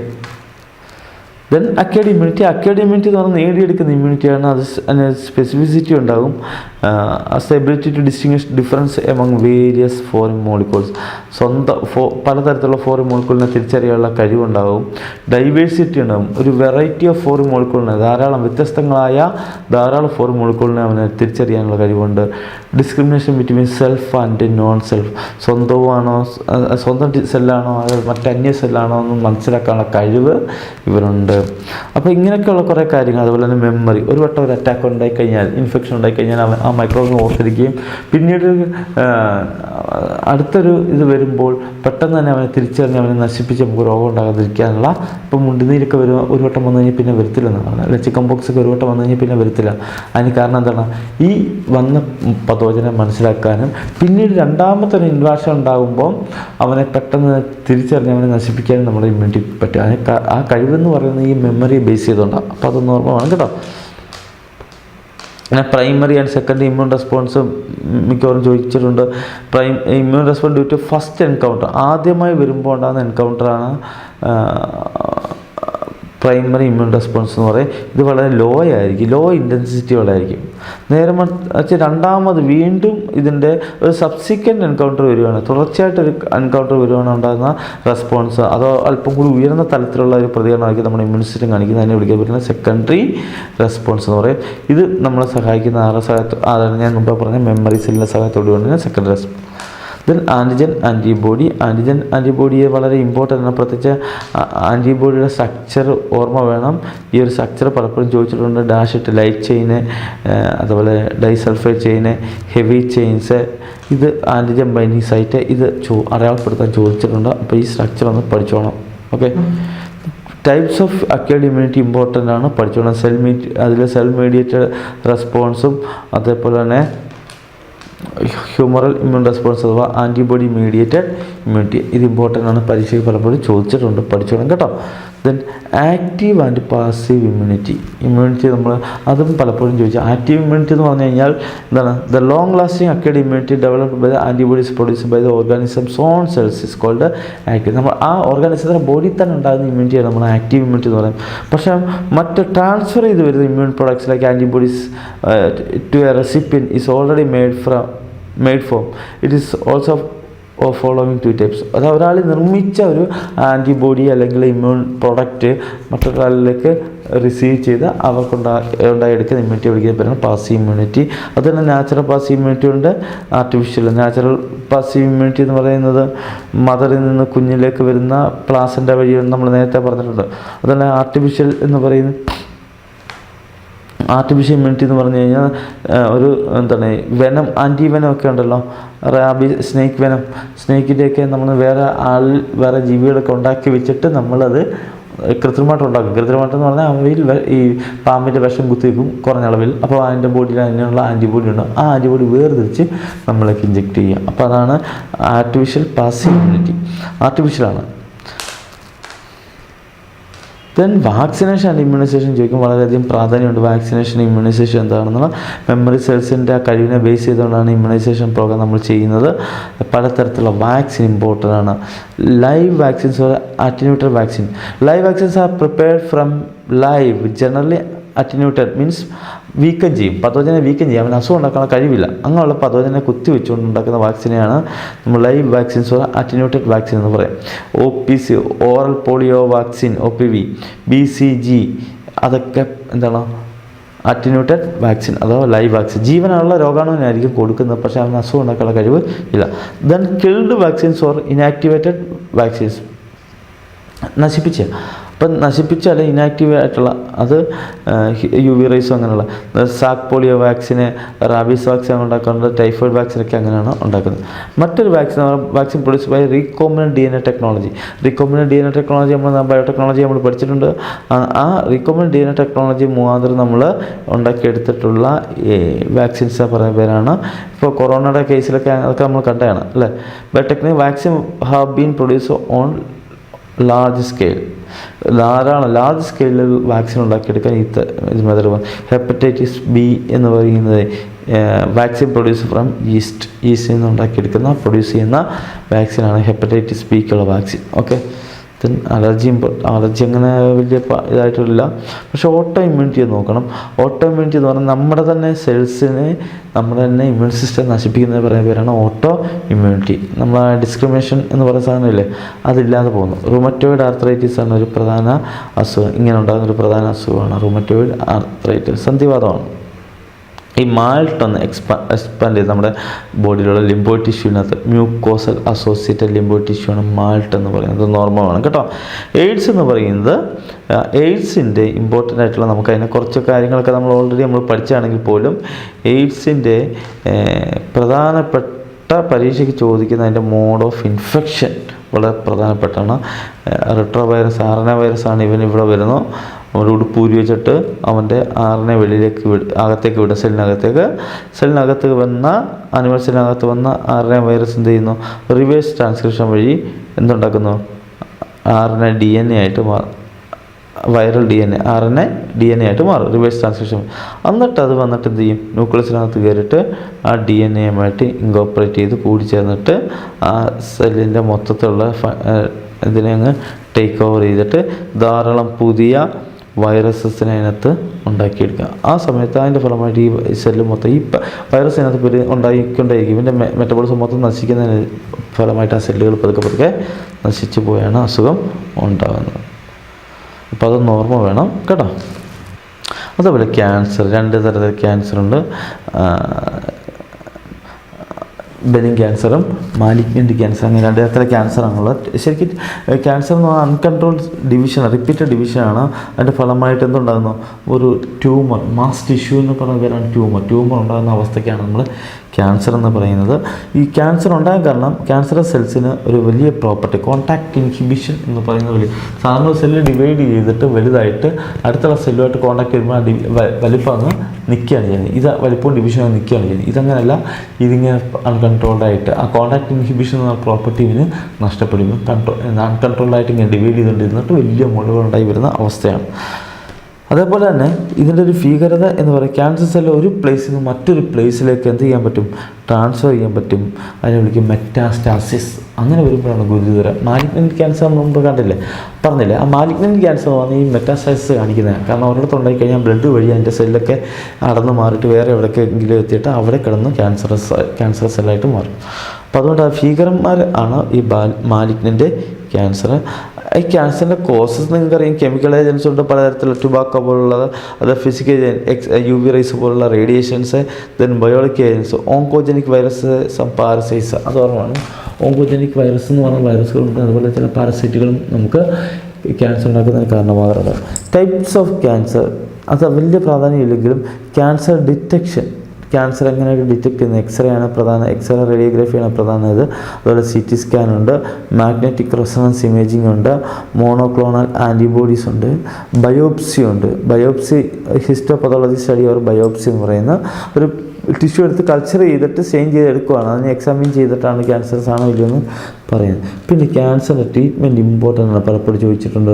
സർജറിയാണ് ഏറ്റവും ആദ്യം നമ്മൾ ചെയ്യുന്നത്. അത് ഞാൻ റേഡിയേഷൻ തെറാപ്പി നോക്കും, പിന്നെ കീമോതെറാപ്പി നോക്കും, ഇമ്മ്യൂണോതെറാപ്പി നോക്കും. ഇത്രയാണ് അതിൻ്റെ ട്രീറ്റ്മെൻറ്റ് ഇമ്പോർട്ടൻ്റ് ആണ് കേട്ടോ. പിന്നെ ഡ്രഗ് അബ്യൂസിനകത്ത് ഒപ്പിയോയിഡ് നാർക്കോട്ടിക്സ് അത് തന്നെ ഇത് 1 മാർക്കിനും 2 മാർക്കിനും ഒക്കെ ചോദിക്കുന്നതാണ് കേട്ടോ. അതിൽ തന്നെ നാച്ചുറൽ ഉണ്ട്, സിന്തറ്റിക് ഉണ്ട്. നാച്ചുറൽ എന്ന് പറയുന്നത് ഏതൊക്കെയാണ്? കോമൺ നാച്ചുറൽ ഒപ്പിയോയിഡ് എന്ന് പറഞ്ഞാൽ ഒപ്പിയവും അതുപോലെ മോർഫിനുമാണ്. സെമി സിന്തറ്റിക് ഒപ്പിയോയിഡ്സ് ഉണ്ട്. അത് ഭാഗികമായിട്ട് നിർമ്മിച്ചിട്ടുള്ള ഒപ്പിയോയിഡാണ്. അത് heroin, smack means brown sugar. ഹെറോയിനും സ്മാക്കും ഒപ്പിയോയിഡ് നാർക്കോട്ടിക്സ് ആണ്, വളരെ സെമി സിന്തറ്റിക് ആണ്. പിന്നെ സിന്തറ്റിക് ഒപ്പിയോയിഡ് ഉണ്ട്. നമുക്ക് കൃത്രിമമായിട്ട് ഉണ്ടാക്കിയ ഒപ്പിയോയിഡ്സ് ഉണ്ട്. അതായത് പെത്തിഡിൻ ആൻഡ് മെത്തഡോൺ. ദെൻ കന്നാബിനോയിഡ്സ് എന്ന് പറഞ്ഞാൽ കഞ്ചാവ് എന്നൊക്കെ നമ്മൾ പറയത്തില്ലേ, അതാണ് ഈ കന്നാബിനോയിഡ്സ് എന്ന് പറയുന്നത്. ദെൻ കൊക്ക ആൽക്കലോയിഡ്, അത് obtain from young branches South American plant called Erythroxylum coca. Erythroxylum കൊക്കയുടെ ഇലകളിൽ നിന്ന്, യങ് ലീവ്സിൽ നിന്ന്, ബ്രാഞ്ചസിലുണ്ടാകുന്ന ഇലകളിൽ നിന്ന് ഉണ്ടാക്കിയെടുക്കുന്ന ഒരു മയക്കുമരുന്നാണ് കൊക്ക ആൽക്കലോയിഡ്സ്. പിന്നെ addiction and dependency, psychological attachment to certain effects such as euphoria and temporary feeling of wellbeing associated with drug and alcohol is called addiction. അതിനെ ബോഡി പൂർണ്ണമായിട്ട് ഡിപ്പെൻഡ് ചെയ്യുന്ന അവസ്ഥയ്ക്കാണ് നമ്മൾ എന്താണെന്ന് വിളിക്കുന്നത് അഡിക്ഷൻ എന്ന് പറയുന്നത്. അത് ഉണ്ടാക്കുന്ന പ്രശ്നങ്ങൾ നിങ്ങൾക്കറിയാം. നിങ്ങൾ ജസ്റ്റ് ഒന്ന് വായിച്ച് നോക്കിയാൽ മതി. അത് അഡിക്ഷൻ്റെ ഒരു വിഷയങ്ങൾ അല്ലെങ്കിൽ അതിൻ്റെ എഫക്റ്റുകൾ, അത് ആൽക്കഹോൾ ആയിക്കോട്ടെ ഡ്രഗ് ആയിക്കോട്ടെ, അതിൻ്റെ എഫക്റ്റുകൾ, അതിൻ്റെ സൈഡ് എഫക്റ്റുകൾ, ഈ കാര്യങ്ങളൊക്കെ ഒന്ന് നോക്കിയാൽ മതി. ഇതിന് prevention is better than cure. എന്താ നമുക്ക് ചെയ്യാൻ പറ്റും? ഒന്ന് avoid undue peer pressure, education, counselling, seeking help from parents and peers, looking for dangerous sign, seeking professional and medical help. Okay, അപ്പോൾ അത്തരം കാര്യങ്ങളാണ് ആ ചാപ്റ്ററിൽ നമുക്കൊന്ന് മനസ്സിലാക്കേണ്ടത്. അടുത്ത ചാപ്റ്റർ നമ്മളൊന്ന് പോവാം, microbes in human welfare. Microbes in human വെൽഫെയറിനകത്ത് 5 കാര്യങ്ങളിൽ മൈക്രോബ്സ് എങ്ങനെയാണ് നമ്മളെ സഹായിക്കുന്നതെന്നാണ് ഉള്ളത്. ആ ഒരു കാര്യങ്ങൾ മാത്രം നമ്മളങ്ങ് പഠിച്ചാൽ മതി. ഒന്ന്, microbes in house hold product. Idli, dosa മുതലായ സാധനങ്ങൾ ഉണ്ടാകുമ്പോൾ ഈസ്റ്റ് ഉൾപ്പെടെയുള്ള അപ്പം ഉണ്ടാകും. ഈസ്റ്റ് ഉൾപ്പെടെയുള്ള സാധനങ്ങൾ നമ്മൾ ഉപയോഗിക്കാറുണ്ട് ഫെർമെൻറ്റേഷന് വേണ്ടിയൊക്കെ, പുളിപ്പിക്കാൻ വേണ്ടിയൊക്കെ. അവിടെ നമ്മൾ വീട്ടിൽ മൈക്രോബ്സിനെ ഉപയോഗപ്പെടുത്തുന്നുണ്ട്. ഡെഫോർമേഷനെ, അതായത് അവിടെ നമ്മൾ ഉപയോഗിക്കുന്നത് സക്കറോമൈസസ് സെർവേസിയ, പേര് ഓർമ്മ വേണം. ബേക്കേഴ്സ് ഈസ്റ്റാണ് സക്കറോമൈസസ് സെർവേസിയ. അതേപോലെ തന്നെ ലാബ് നമ്മൾ ഉപയോഗപ്പെടുത്താറുണ്ട്. മിൽക്ക്, കർഡിങ് ഓഫ് മിൽക്ക്, ലാക്ടോബാസിലസ് എന്നൊക്കെ പറയുന്ന ബാക്ടീരിയകൾ ഉൾപ്പെടുന്നതാണ് ലാബ്. ലാക്റ്റിക് ആസിഡ് ബാക്ടീരിയ എന്നാണ് അത് പറയുന്നത്. ആ ബാക്ടീരിയകൾ ഉപയോഗിച്ചുകൊണ്ടാണ് നമ്മൾ എന്തുണ്ടാക്കുന്നത്? Card from milk. ശരിക്ക് കർഡിങ് ഓഫ് മിൽക്ക് എന്ന് പറയും. പാല് തൈരാകുന്ന പരിപാടിക്ക് സഹായിക്കുന്ന ബാക്ടീരിയകൾ മൊത്തത്തിൽ നമ്മൾ പറയുന്ന പേര് ലാബ് എന്നാണ്. അതിലെ പ്രധാന ബാക്ടീരിയയാണ് ലാക്ടോബാസിലസ്. അതേപോലെ തന്നെ ദോശ, ഇഡ്ഡലി ഉണ്ടാക്കാൻ വേണ്ടി നമ്മൾ ഉപയോഗിക്കുന്ന ടോഡി എന്ന് പറയുന്നത് എന്താണ് അറിയാം? കല്ലിൻ്റെ നിർമ്മാണത്തിൽ ചില ബാക്ടീരിയകളാണ് കല്ലിനെ പൊളിപ്പിക്കുന്നത്. അതേപോലെ ചീസിൻ്റെ നിർമ്മാണം, ചീസ് എന്ന് പറഞ്ഞാൽ അറിയാലോ, വെണ്ണ, അതിൻ്റെ നിർമ്മാണത്തിന് വേണ്ടിയിട്ട് ഇത് ഉപയോഗിക്കുന്നത്. അതിൽ തന്നെ 1-2 പേര് ഓർമ്മയാണ്. സ്വിസ് ചീസ് നിർമ്മിക്കാൻ വേണ്ടി ഉപയോഗിക്കുന്ന ബാക്ടീരിയത്തിൻ്റെ പേരാണ് പ്രോപ്പിയോണി ബാക്ടീരിയം ഷർമാനി എന്ന് പറയും. പ്രോപ്പിയോണി ബാക്ടീരിയം ഷർമാനി എന്ന് പറയുന്നതാണ് സ്വിസ് ചീസ്. സ്വിസ് ചീസിൻ്റെ പ്രത്യേകത പറഞ്ഞാൽ വലിയ ഹോളായിരിക്കും അതിനകത്ത്. അതിന് കാരണം ധാരാളം കാർബൺ ഡൈ ഓക്സൈഡ് ഉണ്ടാകും. ചൂടാകുമ്പോൾ ഈ വായു പുറത്ത് പോകുന്നതാണ് ഈ ഹോളുകൾ. അപ്പോൾ ധാരാളം കാർബൺ ഡൈ ഓക്സൈഡ് ഉണ്ടാകുന്നതിൻ്റെ ഫലമായിട്ട് വലിയ ഹോളായിരിക്കും ആ ചീസിനകത്ത്. അതാണ് സ്വിസ് ചീസിന് പ്രത്യേകത. റോക്ക്ഫോർട്ട് ചീസ് ഉണ്ട്. റോക്ക്ഫോർട്ട് ചീസിനകത്ത് പെനിസിലിയം റോക്ക്ഫോർട്ട് എന്ന് പറയുന്ന ഫംഗസാണ് ഉപയോഗപ്പെടുന്നത്. ഫംഗസിനെ ഉപയോഗിച്ചുകൊണ്ടാണ്. അപ്പോൾ അത്ര ഒന്ന് ഓർമ്മ. ദെൻ അതിൽ ഇമ്പോർട്ടൻ്റ് ആയിട്ടുള്ള സാധനം എന്ന് പറഞ്ഞാൽ microbes in industrial product. Industrial പ്രൊഡക്ട്സിനകത്ത് 3 കൂട്ടർ. ഒന്ന് fermented beverages, antibiotics, then other bio active molecules, chemicals, enzymes etcetera. അപ്പം ഈ 3 കാര്യങ്ങൾ അത് വളരെ ഇമ്പോർട്ടൻ്റ് ആണ്.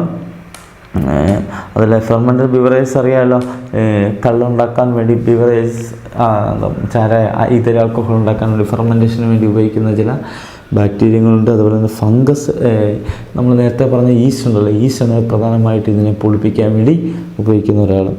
ദെൻ ആൻറ്റിബയോട്ടിക്സിൻ്റെ നിർമ്മാണത്തിന് വേണ്ടി ഇതിനെ ഉപയോഗിക്കാറുണ്ട്. നിങ്ങൾക്കറിയാം പെനിസിലിയം നൊട്ടേറ്റസ് അല്ലേ, പെനിസിലിയം നൊട്ടേറ്റ എന്ന് പറയുന്ന ഫംഗസിൽ നിന്ന് അലക്സാണ്ടർ ഫ്ലെമിംഗ് ആദ്യമായിട്ട് പെനിസിലിൻ എന്ന് പറയുന്നൊരു വസ്തു കണ്ടെത്തി. പക്ഷേ പിന്നീട് വേറെ കണ്ടെത്തി ഏണസ് ചെയിനാണ്, ഹോവാർഡ് ഫ്ലോറി, ചെയിനും ഫ്ലോറിയാണ് അതിനെ വേർതിരിച്ചെടുത്തത്. പെനിസിലിൻ രണ്ടാം ലോക മഹായുദ്ധത്തിലൊക്കെ അമേരിക്കൻ സൈനികർക്കൊക്കെ വളരെയധികം സഹായം ചെയ്തിരുന്ന ഒരു കണ്ടുപിടുത്തമായിരുന്നു ഈ ആൻറ്റിബയോട്ടിക്കിനെ കണ്ടുപിടുത്തം. അപ്പോൾ ഒത്തിരി ആൾക്കാർ ജീവൻ രണ്ടാം ലോക മഹായുദ്ധത്തിൽ രക്ഷപ്പെടുത്തിയെടുക്കാൻ സഹായിച്ചിട്ടുണ്ട്. അപ്പോൾ ഇവർക്ക് 3 പേർക്ക് അതിന് നോബൽ പ്രൈസ് കിട്ടിയിട്ടുണ്ട്. അപ്പോൾ അവിടെ ഉപയോഗിച്ച പെനിസിലിൻ നൊട്ടേറ്റം എന്ന് പറയുന്ന ഫംഗസ്, അതിൽ നിന്നാണ് പെനിസിലിൻ കണ്ടെത്തിക്കുന്നത്. ദെൻ അതുപോലെ പല രോഗങ്ങൾക്കും ആവശ്യമായ മരുന്നുകൾ, ഇത്തരത്തിലുള്ള ആൻറ്റിബയോട്ടിക്സ് ഒക്കെ നമ്മൾ നിർമ്മിച്ചെടുത്തിട്ടുണ്ട് മൈക്രോബ്സിനെ ഉപയോഗിച്ചുകൊണ്ട്. Then chemical enzymes and other bio active മോളിക്യൂളിനകത്ത് ഇമ്പോർട്ടൻ്റ് ആണ് ചില ഓർഗാനിക് ആസിഡിൻ്റെ നിർമ്മാണവുമായിട്ട് ബന്ധപ്പെട്ട്. ഓർഗാനിക് ആസിഡിനകത്ത് സിട്രിക് ആസിഡ്, ആസ്പെർജിലസ് നിഗർ എന്ന് പറയുന്ന ഫംഗസാണ്. Then acetic acid, Acetobacter aceti, പേര് തന്നെ മതി, അസറ്റോബാക്ടർ അസറ്റിയിൽ നിന്നാണ്, അസറ്റിയാണ് അസറ്റിക് ആസിഡ് ഉണ്ടാക്കാൻ സഹായിക്കുന്നത്. ബ്യൂട്ടീരിക് ആസിഡ് എന്ന് പറഞ്ഞാൽ ക്ലോസ്ട്രീഡിയം ബ്യൂട്ടിലിക്കം എന്ന് പറയുന്ന ബാക്ടീരിയയാണ് സഹായിക്കുന്നത്. ലാക്റ്റിക് ആസിഡ് നമ്മൾ നേരത്തെ പറഞ്ഞ ലാക്ടോബാസിലസ് ഗ്രൂപ്പിൽപ്പെട്ട സ്പീഷീസിൽപ്പെട്ട ആ ജനസിൽപ്പെട്ട ധാരാളം ബാക്ടീരിയകളുണ്ട്. അവന്മാരാണ് ലാബ് നമ്മൾ പറയും അല്ലേ, അവന്മാരാണ് അതിന് സഹായിക്കുന്നത്. ദെൻ എൻസൈംസ്, ലിപ്പേസിൻ്റെ നിർമ്മാണം. ലിപ്പേസ് എന്ന് പറയുന്നത് ശരിക്കും ഡിറ്റർജൻറ്റ് നിർമ്മാണത്തിന് വേണ്ടി, കാരണം എണ്ണക്കറയൊക്കെ കളയാൻ വേണ്ടി. ലിപ്പേസ് എന്ന് പറഞ്ഞാൽ ഫാറ്റ് ആൻഡ് ഡൈജസ്റ്റ് ചെയ്യുന്നത്. അപ്പോൾ എണ്ണക്കറയൊക്കെ റിമൂവ് ചെയ്യാൻ വേണ്ടി ലോണ്ട്രിയിലൊക്കെ ഉപയോഗിക്കാറുണ്ട്, ഡിറ്റർജൻറ്റിലൊക്കെ ഇത് ഉപയോഗിക്കാറുണ്ട്, ലിപ്പേസ് ഉപയോഗിക്കാറുണ്ട്. നമ്മുടെ ശരീരത്തിലുള്ളൊരു എൻസൈമാണ്. മറ്റൊന്ന് പെക്ടിനേസ് ആൻഡ് പ്രോട്ടീസ്. പെക്ടിനേസ് ആൻഡ് പ്രോട്ടീസ് എന്ന് പറഞ്ഞാൽ ബോട്ടിൽഡ് ഫ്രൂട്ട് ജ്യൂസ് ഉണ്ടല്ലോ കടയിൽ നിന്ന് കിട്ടുന്നത്, ഇത് നല്ല ക്ലിയർ ആയിട്ടിരിക്കും. നമ്മൾ വീട്ടിലടിക്കുകയാണെങ്കിൽ മൊത്തം നാരുകളായിരിക്കും. ഈ ക്ലിയർ ആയിട്ടിരിക്കാൻ കാരണം ഇവർ ഈ പെക്ടിനേസും പ്രോട്ടീസും ആഡ് ചെയ്യുന്നത്, ഇവൻ ഈ ഫൈബേഴ്സിനെ അങ്ങ് ഡൈജസ്റ്റ് ചെയ്യും. അതുകൊണ്ടാണ് ക്ലിയർ ആയിട്ട് ബോട്ടിൽഡ് ജ്യൂസൊക്കെ ഇരിക്കുന്നത്. പിന്നെ മറ്റൊന്ന് സ്ട്രെപ്റ്റോകൈനേസ്, അതൊരു ജനറ്റിക് എഞ്ചിനീയറിംഗ് മുഖാന്തരം നമ്മൾ മാറ്റിയെടുത്തുണ്ടാക്കിയ ഒരു ബാക്ടീരിയയാണ് സ്ട്രെപ്റ്റോകൈനേസ്. ഇതൊരു ക്ലോട്ട് ബസ്റ്ററായിട്ട് ആക്ട് ചെയ്യുന്നു. അതായത് ക്ലോട്ടാണ്, ബ്ലഡ് ക്ലോട്ടാണ് അതിനകത്ത്. അപ്പോൾ ഇതങ്ങോട്ട് ഇഞ്ചെക്ട് ചെയ്ത് കഴിഞ്ഞാൽ ഇവൻ ചെന്നിട്ട് ഈ ക്ലോട്ടിനെ മൊത്തം എന്ത് ചെയ്യും, ഡൈജസ്റ്റ് ചെയ്യും. അപ്പം ക്ലോട്ട് അങ്ങ് മാറും. അതാണ് അവൻ ചെയ്യുന്ന പരിപാടി. Then bio active molecule cyclosporin A എന്ന് പറയുന്നത് ട്രൈക്കോഡെർമ പോളിസ്പോറത്തിൽ നിന്നാണ് അത് ഉണ്ടാക്കുന്നത്. ഒരു ഇമ്മ്യൂണോ സപ്രസറായിട്ട് ഓർഗൻ ട്രാൻസ്പ്ലാന്റേഷൻ ഒക്കെ നടന്നില്ലേ, അപ്പോൾ ഇമ്മ്യൂണിറ്റി കുറച്ച് വെക്കാൻ വേണ്ടി ഉപയോഗിക്കുന്ന ഒരു സപ്രസറാണ് സൈക്ലോസ്പോറിൻ എ. ട്രൈക്കോഡെർമ പോളിസ്പോറത്തിൽ നിന്നാണ് അവനെ ഉണ്ടാക്കിയെടുക്കുന്നത്. ദെൻ സ്റ്റാറ്റിൻ, മൊണാസ്കസ് പർപ്യൂരിയസ് എന്ന് പറയുന്ന ഫംഗസിൽ നിന്നാണ് സ്റ്റാറ്റിൻ ഉണ്ടാക്കുന്നത്. ഇത് ബ്ലഡ് കൊളസ്ട്രോൾ ലോവറിങ് ഏജൻ്റാണ്, രക്തത്തിലെ കൊളസ്ട്രോൾ അളവ് കുറയ്ക്കുന്ന ഒരു വ്യക്തിയാണ്. വ്യക്തിയല്ല, ഒരു സാധനമാണ്. ഓക്കെ.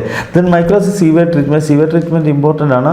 അതിൽ 2 ഘട്ടങ്ങളായിട്ടാണ് സീവിയർ ട്രീറ്റ്മെൻറ്റ് നടക്കുന്നത്, പ്രൈമറി, സെക്കൻഡറി. പ്രൈമറിയിൽ ശരിക്കും നമ്മൾ ഫിസിക്കൽ റിമൂവലാണ് നടക്കുന്നത്. വലിയ പീസുകളാണ് ഒഴുകി വരുന്ന വെള്ളത്തെ, സീവർ എന്ന് പറഞ്ഞാലേ ഓടവെള്ളം, അത് അടുത്തുള്ള പുഴയിലേക്ക് ഒഴുക്കുന്നതിന് മുമ്പ് നമ്മൾ ട്രീറ്റ് ചെയ്യുന്നതിനാണ് സീവർ ട്രീറ്റ്മെൻറ്റ് എന്ന് പറയുന്നത്. എന്നിട്ട് നമ്മൾ ഒഴുക്കത്തുള്ളൂ. ആ വേശക്ക മലിനപ്പെട്ട വെള്ളത്തെ എല്ലാം ശുദ്ധീകരിച്ചതിന് ശേഷം മാത്രം നമ്മൾ അത് അങ്ങോട്ട് ഒഴുക്കി വിടത്തുള്ളൂ. അതിന് വേണ്ടിയുള്ള പരിപാടി എന്തൊക്കെയാണെന്ന് ചോദിച്ചാൽ, ആദ്യം ഇത് ഒഴുകി വരുന്ന വെള്ളത്തെ ഫിൽട്രേറ്റ് ചെയ്യുന്നു, സീക്വൻഷ്യൽ ഫിൽട്രേറ്റ്.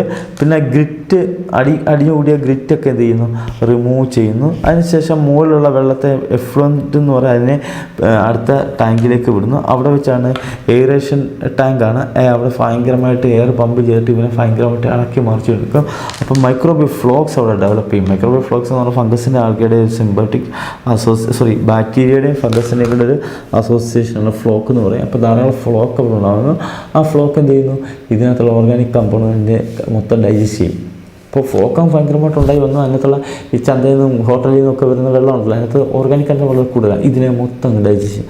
അങ്ങനെ വെള്ളത്തിന് BOD എന്ത് ചെയ്തുകൊണ്ട് വരും, കുറച്ച് വരും. എന്ത് BOD, ബയോകെമിക്കൽ ഓക്സിജൻ ഡിമാൻഡ്, മനസ്സിലാവും. ആ BOD കുറച്ചുകൊണ്ട് വരും. BOD കുറയ്ക്കുക എന്ന് പറഞ്ഞാൽ അത്രയും പൊല്യൂഷൻ കുറഞ്ഞു എന്നാണ് അർത്ഥം. അപ്പോൾ പൊല്യൂഷൻ്റെ അളവ് കുറഞ്ഞതനുസരിച്ച് BOD കുറയാന്ന് പറഞ്ഞാൽ അതിൻ്റെ അർത്ഥം അതിനകത്ത് അത്ര ഓർഗാനിക് കണ്ടൻറ്റ് കുറഞ്ഞു വന്നു എന്നാണ്. അങ്ങനെ BOD കുറഞ്ഞതിന് ശേഷം ആ സാധനത്തെ എന്ത് ചെയ്യും, നമ്മൾ ഒഴുക്കി വിടുകയും ഈ ഡെവലപ്പ് ചെയ്ത ഫ്ലോക്കിനെ എല്ലാം കൊണ്ട് ഒരു അനീറോബിക് സ്ലഡ്ജ് ഡൈജസ്റ്റിനൊക്കെ വിട്ടിട്ട് അവിടെ വെച്ചത് അതിനെ മൊത്തം ഡൈജസ്റ്റ് ചെയ്തിട്ട് മീഥെയിന്, അതുപോലെ തന്നെ ബയോഗ്യാസ് നമ്മളതിന് പറയുന്നത് ഹൈഡ്രജൻ സൾഫൈഡ് കാർബൺ ഡയോക്സൈഡ് മുതലായ ഗ്യാസുകൾ വെളിയിലേക്ക് റിലീസ് ചെയ്യുന്നത് നമ്മൾ ബയോഗ്യാസ് എന്ന് പറയുന്നത്. അപ്പോൾ ഇതൊന്ന് ഇമ്പോർട്ടൻ്റ് ആണ്. BOD എന്ന് ചോദിക്കും. അപ്പം BOD കുറഞ്ഞാൽ പൊല്യൂഷൻ റേറ്റ് കുറഞ്ഞു. BOD കൂടിയ പൊല്യൂഷൻ റേറ്റ് വളരെ കൂടുതലാണ് വാട്ടർ ബോഡി. ഓക്കെ, മൈക്രോസിൻ്റെ പ്രൊഡക്ഷൻ ഓഫ് ബയോഗ്യാസ് അത് ഇമ്പോർട്ടൻ്റ് ആണ്, ചോദിച്ചിട്ടുണ്ട്. ശരിക്കും അനേറോബിക് ബാക്ടീരിയങ്ങൾ നമ്മൾ അനേറോബിക് ബാക്ടീരിയ മെത്തനോ ബാക്ടീരിയമാണ് പ്രധാനമായിട്ടും സെല്ലുലോസിനെ ഡൈജസ്റ്റ് ചെയ്തിട്ട് കാർബൺ ഡയോക്സൈഡും അതുപോലെ തന്നെ ഹൈഡ്രജനും ഒക്കെ ആക്കി മാറ്റുന്നത്. അതിൻ്റെ ബയോഗ്യാസ് പ്ലാന്റിൻ്റെ പടം തന്നിട്ട് എന്താണ് അനലൈസ് ചെയ്യാൻ ചോദിക്കുന്നുണ്ട്. അതൊന്ന് നോക്കിക്കണം കേട്ടോ.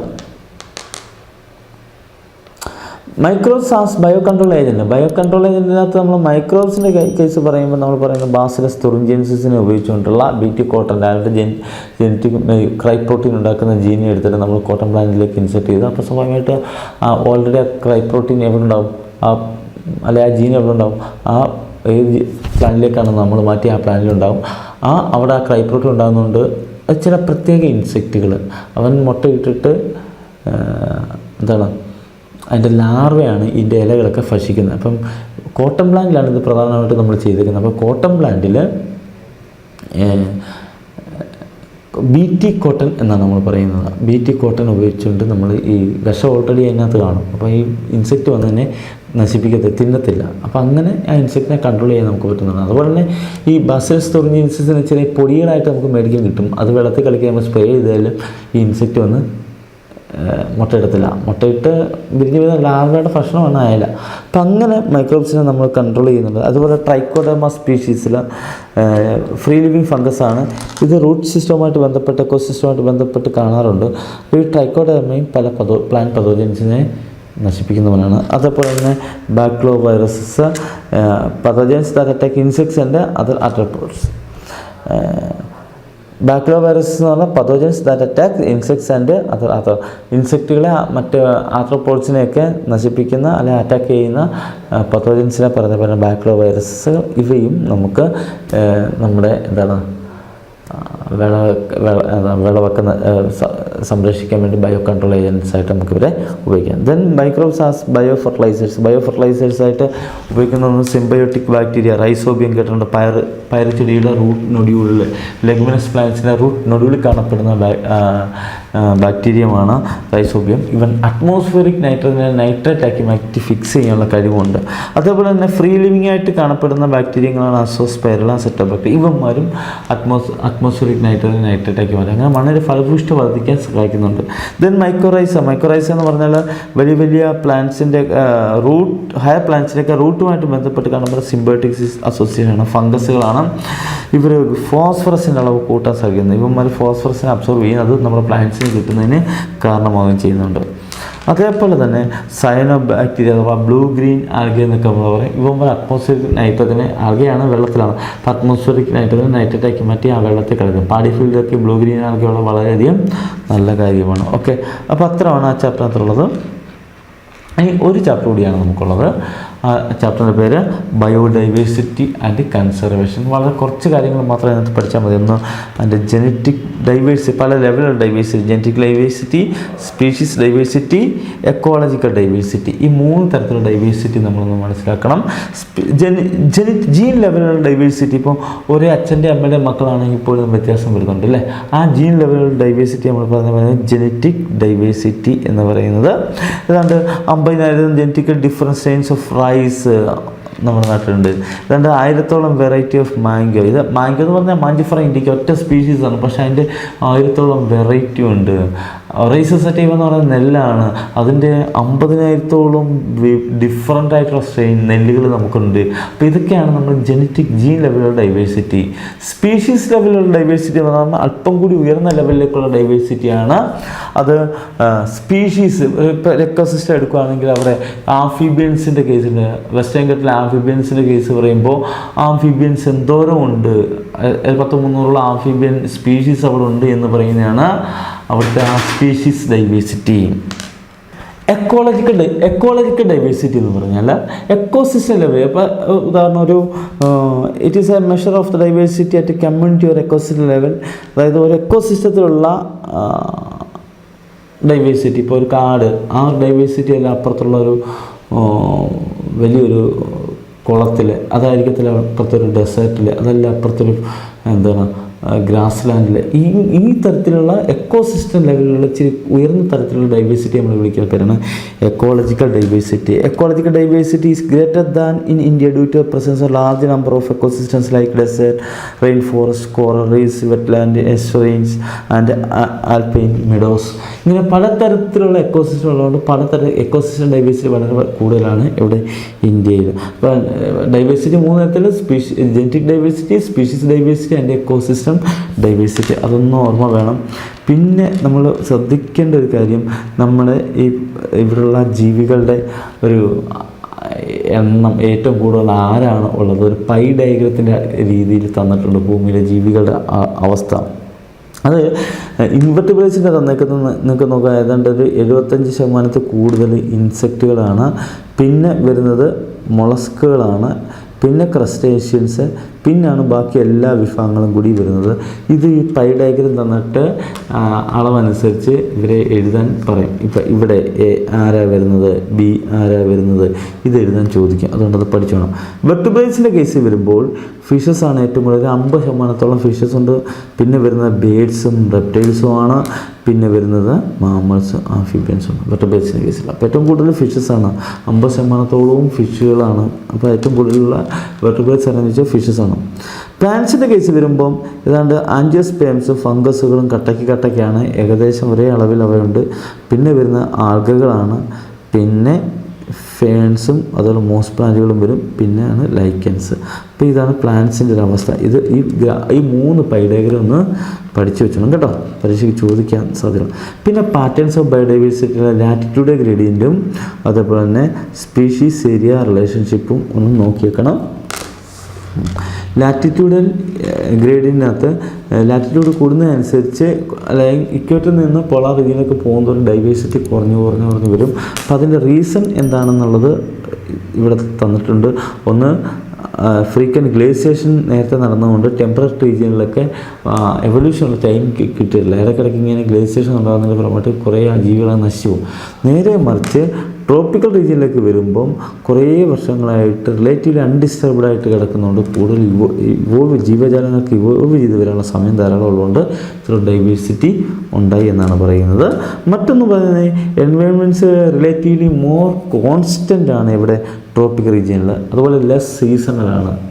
മറ്റേ ടെമ്പറേറ്റ് റീജിയനുമായിട്ട് ബന്ധപ്പെട്ട് കമ്പയർ നോക്കുമ്പം ട്രോപ്പിക് റീജിയൻ എന്ന് പറഞ്ഞാൽ ലെസ് സീസണാണ്, മോർ സ്റ്റേബിളാണ്. അതുകൊണ്ട് തന്നെ മോർ കോൺസ്റ്റൻ്റ് ആണ്. അതുകൊണ്ട് തന്നെ എവല്യൂഷനുള്ള സാധ്യത വളരെ കൂടുതലാണ്. അതുപോലെ സോളാർ എനർജി ഏറ്റവും കൂടുതൽ കിട്ടുന്നത് ഈ ട്രോപ്പിക് റീജിയനാണ്. ഈ കെട്ടിൻ്റെ ഇരുവശം കിടക്കുന്നുണ്ട് ട്രോപ്പിക് റീജിയനിലായിരിക്കും സോളാർ എനർജി കിട്ടുന്നത്. അതുകൊണ്ട് തന്നെ പ്രൊഡക്ടിവിറ്റിയും വളരെ കൂടുതൽ ആ റീജിയനിലായിരിക്കും. ഈ 3 റീസൺസാണ് പ്രധാനമായിട്ടും ഈ ലാറ്റിറ്റ്യൂഡ് ഗ്രേഡിയൻ്റ് അല്ലെങ്കിൽ ഇക്വേറ്ററിൻ്റെ ഭാഗത്ത് ട്രോപ്പിക് റീജിയനിലെ ജീവജാലങ്ങളുടെ എണ്ണം ഡൈവേഴ്സിറ്റി കൂടി വരാൻ ഒരു പ്രധാന കാരണം. പിന്നെ സ്പീഷീസ് ഏരിയ റിലേഷൻഷിപ്പ് ഒന്ന് ഓർമ്മ, എക്സ്പ്ലോർ ചെയ്യുന്ന ഏരിയയ്ക്കനുസരിച്ച് സ്പീഷീസ് റിച്ച്നെസ്സും കൂടി വരും. പക്ഷേ അതിനൊരു ലിമിറ്റുണ്ട്, but to a limit. So region species richness increases with the increasing explored area but to a limit. ഒരു ലിമിറ്റ് വരെ ഇത് ഏരിയ എക്സ്പ്ലോർ ചെയ്യുന്നതിനനുസരിച്ച് സ്പീഷീസ് റിച്ച്നെസ്സും മീൻസ് ഡൈവേഴ്സിറ്റിയും കൂടി വരും. ഇതിൻ്റെ ഒരു ഇക്വേഷൻ ഉണ്ട്, log s log c plus z log a എന്നും പറഞ്ഞൊരു ഇക്വേഷൻ ഉണ്ട്. ആ ഇക്വേഷൻ ഒന്ന് ഓർമ്മ വേണം. ലോഗ് സ്കെയിൽ നിന്നാണ് അത് അറിയപ്പെടുന്നത്. അത് ഏരിയ കൂടുന്നതനുസരിച്ച് സ്പീഷീസ് റിച്ച്നെസ് കൂടി വരികയാണ്. അത് ഒരു ലിമിറ്റ് ഉള്ളതുകൊണ്ടാണ് ഇതിങ്ങനെ പോകുന്നത്, പിന്നെ കൂടത്തില്ല. പിന്നെ അതിനകത്ത് ഇമ്പോർട്ടൻ്റ് ആയിട്ട് ഉള്ളൊരു സംഭവം എന്ന് പറഞ്ഞാൽ ലോസ് ഓഫ് ബയോഡൈവേഴ്സിറ്റി ഭയങ്കരമായിട്ട് നഷ്ടപ്പെടുന്നുണ്ട്. അതിൻ്റെ കോസസ് ആണ് ഇമ്പോർട്ടൻറ്റ്. ദ ഏവിൾ ക്വാർട്ടറ്റ് എന്ന് പറയും.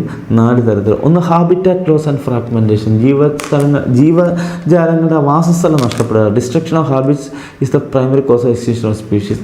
വാസസ്ഥലം നഷ്ടപ്പെടുമ്പോൾ സ്വാഭാവികമായിട്ട് അവരെന്ത് ചെയ്യും, എക്സ്റ്റിങ്ക്റ്റ് ആയി പോകും. ഏറ്റവും സിമ്പിളായിട്ട് ഒരു ഉദാഹരണം പറഞ്ഞാൽ അങ്ങാടിക്കുരുവി എന്ന് പറയുന്ന കുരുവി ഉണ്ടായിരുന്നു. അങ്ങാടിക്കുരുവി ധാരാളം നമ്മുടെ നാട്ടിൻ പുറത്തുണ്ടായിരുന്നു. പക്ഷേ അവൻ്റെ വാസസ്ഥലം അന്ന് ഈ ഓടിട്ട ചെറിയ ചെറിയ കടകളൊക്കെ ആയിരുന്നു, ടൗണുകളിൽ ചന്തകളിലൊക്കെ. അപ്പോൾ അവിടെ അവന് കൂട് കൂട്ടാനൊക്കെയുള്ള ഒരുപാട് അവസ്ഥകളുണ്ടായിരുന്നു. അതേപോലെ തന്നെ ചാക്കിലായിരുന്നു അരികളും അങ്ങനെയുള്ള സാധനങ്ങളൊക്കെ. അപ്പോൾ ഈ അങ്ങോട്ടും ഇങ്ങോട്ടുമൊക്കെ ട്രാൻസ്പോർട്ട് ചെയ്യുന്ന സമയത്ത് റോഡിലൊക്കെ ഇഷ്ടംപോലെ അരിമണി ധാന്യങ്ങളൊക്കെ വീഴുമായിരുന്നു.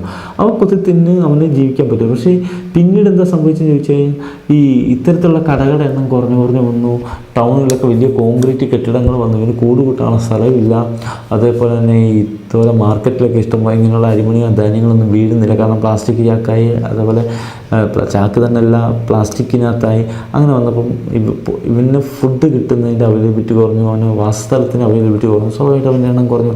ചില പ്രത്യേക സ്ഥലങ്ങളിൽ മാത്രമായിട്ട് അവൻ ചുരുങ്ങി പോയിക്കൊണ്ടിരിക്കുകയാണ്. ഇപ്പം എണ്ണം കുറഞ്ഞുകൊണ്ടിരിക്കുക. അതേപോലെ തന്നെയാണ് ഇവിടെ സംഭവിക്കുന്നത്. അതേപോലെ തന്നെ കാടുകളുടെയൊക്കെ അവസ്ഥ ഇതാണ്. കാടുകൾ കൈയേറി കൃഷിക്ക് വേണ്ടി മറ്റു ആവശ്യങ്ങൾക്ക് വേണ്ടിയൊക്കെ ഉപയോഗപ്പെടുത്തുമ്പോൾ സ്വാഭാവികമായിട്ട് അവൻ്റെ വാസസ്ഥലം നഷ്ടപ്പെട്ടുകൊണ്ടിരിക്കുകയാണ്. അതേപോലെ തന്നെ ഫ്രാഗ്മെൻറ്റേഷൻ, തുണ്ടുവൽക്കരണം. ഈ കാട് നടുക്കൂടെയൊക്കെ റോഡ്, റെയിൽവേ ഇങ്ങനെയൊക്കെ, അതുപോലെ കൃഷിയൊക്കെ വരുന്ന അതിൻ്റെ ഒക്കെ ഭാഗമായിട്ട് ഇവൻ്റെ വാസസ്ഥലം എന്താണ് കുറഞ്ഞു. ചില മൃഗങ്ങൾക്കൊക്കെ ഇപ്പോൾ കടുവയൊക്കെയാണ് ഒരു മെയിലിന് 25 സ്ക്വയർ കിലോമീറ്ററൊക്കെയാണ് അവൻ്റെ ഒരാളുടെ ടെറിട്ടറി എന്ന് പറയുന്നത്. അപ്പോൾ അത്രയും ടെറിട്ടറിയിൽ ഒരു ആൺകടുവ മാത്രമാണ്. അപ്പോൾ എന്തോരം കാടുണ്ടായിരിക്കണം അവിടെ കടുവ വേണമെങ്കിൽ. പക്ഷെ അവിടെ എല്ലാം കയ്യേറ്റം വന്നു കഴിയുമ്പോൾ എന്താ സംഭവിക്കുന്നത്? കടുവയുടെ എണ്ണം കുറഞ്ഞു. കാരണം അവന് ജീവിക്കേണ്ട അവൻ്റെ ടെറിട്ടറിയുടെ അളവ് കുറഞ്ഞു വരുമ്പോൾ നശിച്ചു പോകുന്നു. മറ്റൊന്ന് ഓവർ എക്സ്പ്ലോയിറ്റേഷൻ, അമിതമായ ചൂഷണം. എക്സ്പ്ലോയിറ്റേഷൻ എന്ന് പറയുന്നതിന് തെറ്റാണ്, അവിടെ അമിത ചൂഷണം. അപ്പോൾ ഒരുപാട് ജീവജാലങ്ങൾ, സ്റ്റെല്ലസി, കൗ, പാസഞ്ചർ പിജിൻ, ധാരാളം മറൈൻ ഫിഷ്, ട്രോളിംഗ് ഒക്കെ ഇല്ലേ, ഇതിനൊക്കെ ഫലമായിട്ട് ഒരുപാട് ജീവികൾ വംശനാശം സംഭവിച്ചു. ദെൻ എലിയൻ സ്പീഷീസ് ഇൻവെൻഷൻ, മറ്റ് ജീവികളെ കൊണ്ട് ഇൻട്രൊഡ്യൂസ് ചെയ്യുമ്പോൾ സ്വാഭാവികമായിട്ട് അവിടെയുള്ള ജീവികൾ, നമ്മുടെയൊക്കെ ലൻഡാന, അതുപോലെ നൈൽ പെർച്ച് എന്ന് പറയുന്ന ലേക്ക് വിക്ടോറിയയെ കൊണ്ട് വിട്ടൊരു മത്സ്യം, അതുപോലെ നമ്മുടെ ഇവിടെയുള്ള ആഫ്രിക്കൻ മുഷി എന്ന് പറയുന്നത്, ആഫ്രിക്കൻ ക്യാറ്റ് ഫിഷ് നമ്മുടെ നാട്ടിൻപുറത്ത് കൃഷിക്ക് വേണ്ടി കൊണ്ട് നമ്മൾ വെള്ളത്തിലേക്ക് ചാടിയിട്ട് നമ്മുടെ നാട്ടിൻപുറത്തുള്ള നമ്മുടെ വയലുകളും കണ്ടങ്ങളും ആറുകളിലൊക്കെ ഉള്ള മത്സ്യങ്ങളുടെയൊക്കെ സമ്പത്ത് കുറയുന്നതിന് കാരണമാണ്. കാരണം അവൻ പിടിച്ച് ഇനി ഇവൻ പെരുകുകയും ചെയ്യും. അപ്പം അങ്ങനെയൊക്കെ. ദെൻ കോ എക്സ്റ്റിങ്ഷൻസ് എന്ന് പറഞ്ഞാൽ ഒരു ജീവി നശിക്കുമ്പോൾ അതിനോടൊപ്പം തന്നെ അതിനെ ഡിപ്പെൻഡ് ചെയ്ത് വേറെ കുറേ ആൾക്കാർ കൂടി നശിച്ചു പോകുന്ന ഒരവസ്ഥ. അപ്പം അങ്ങനെ 4 തരത്തിലാണ് ബയോഡൈവേഴ്സിറ്റി ലോസ് ഉണ്ടാകുന്നത്.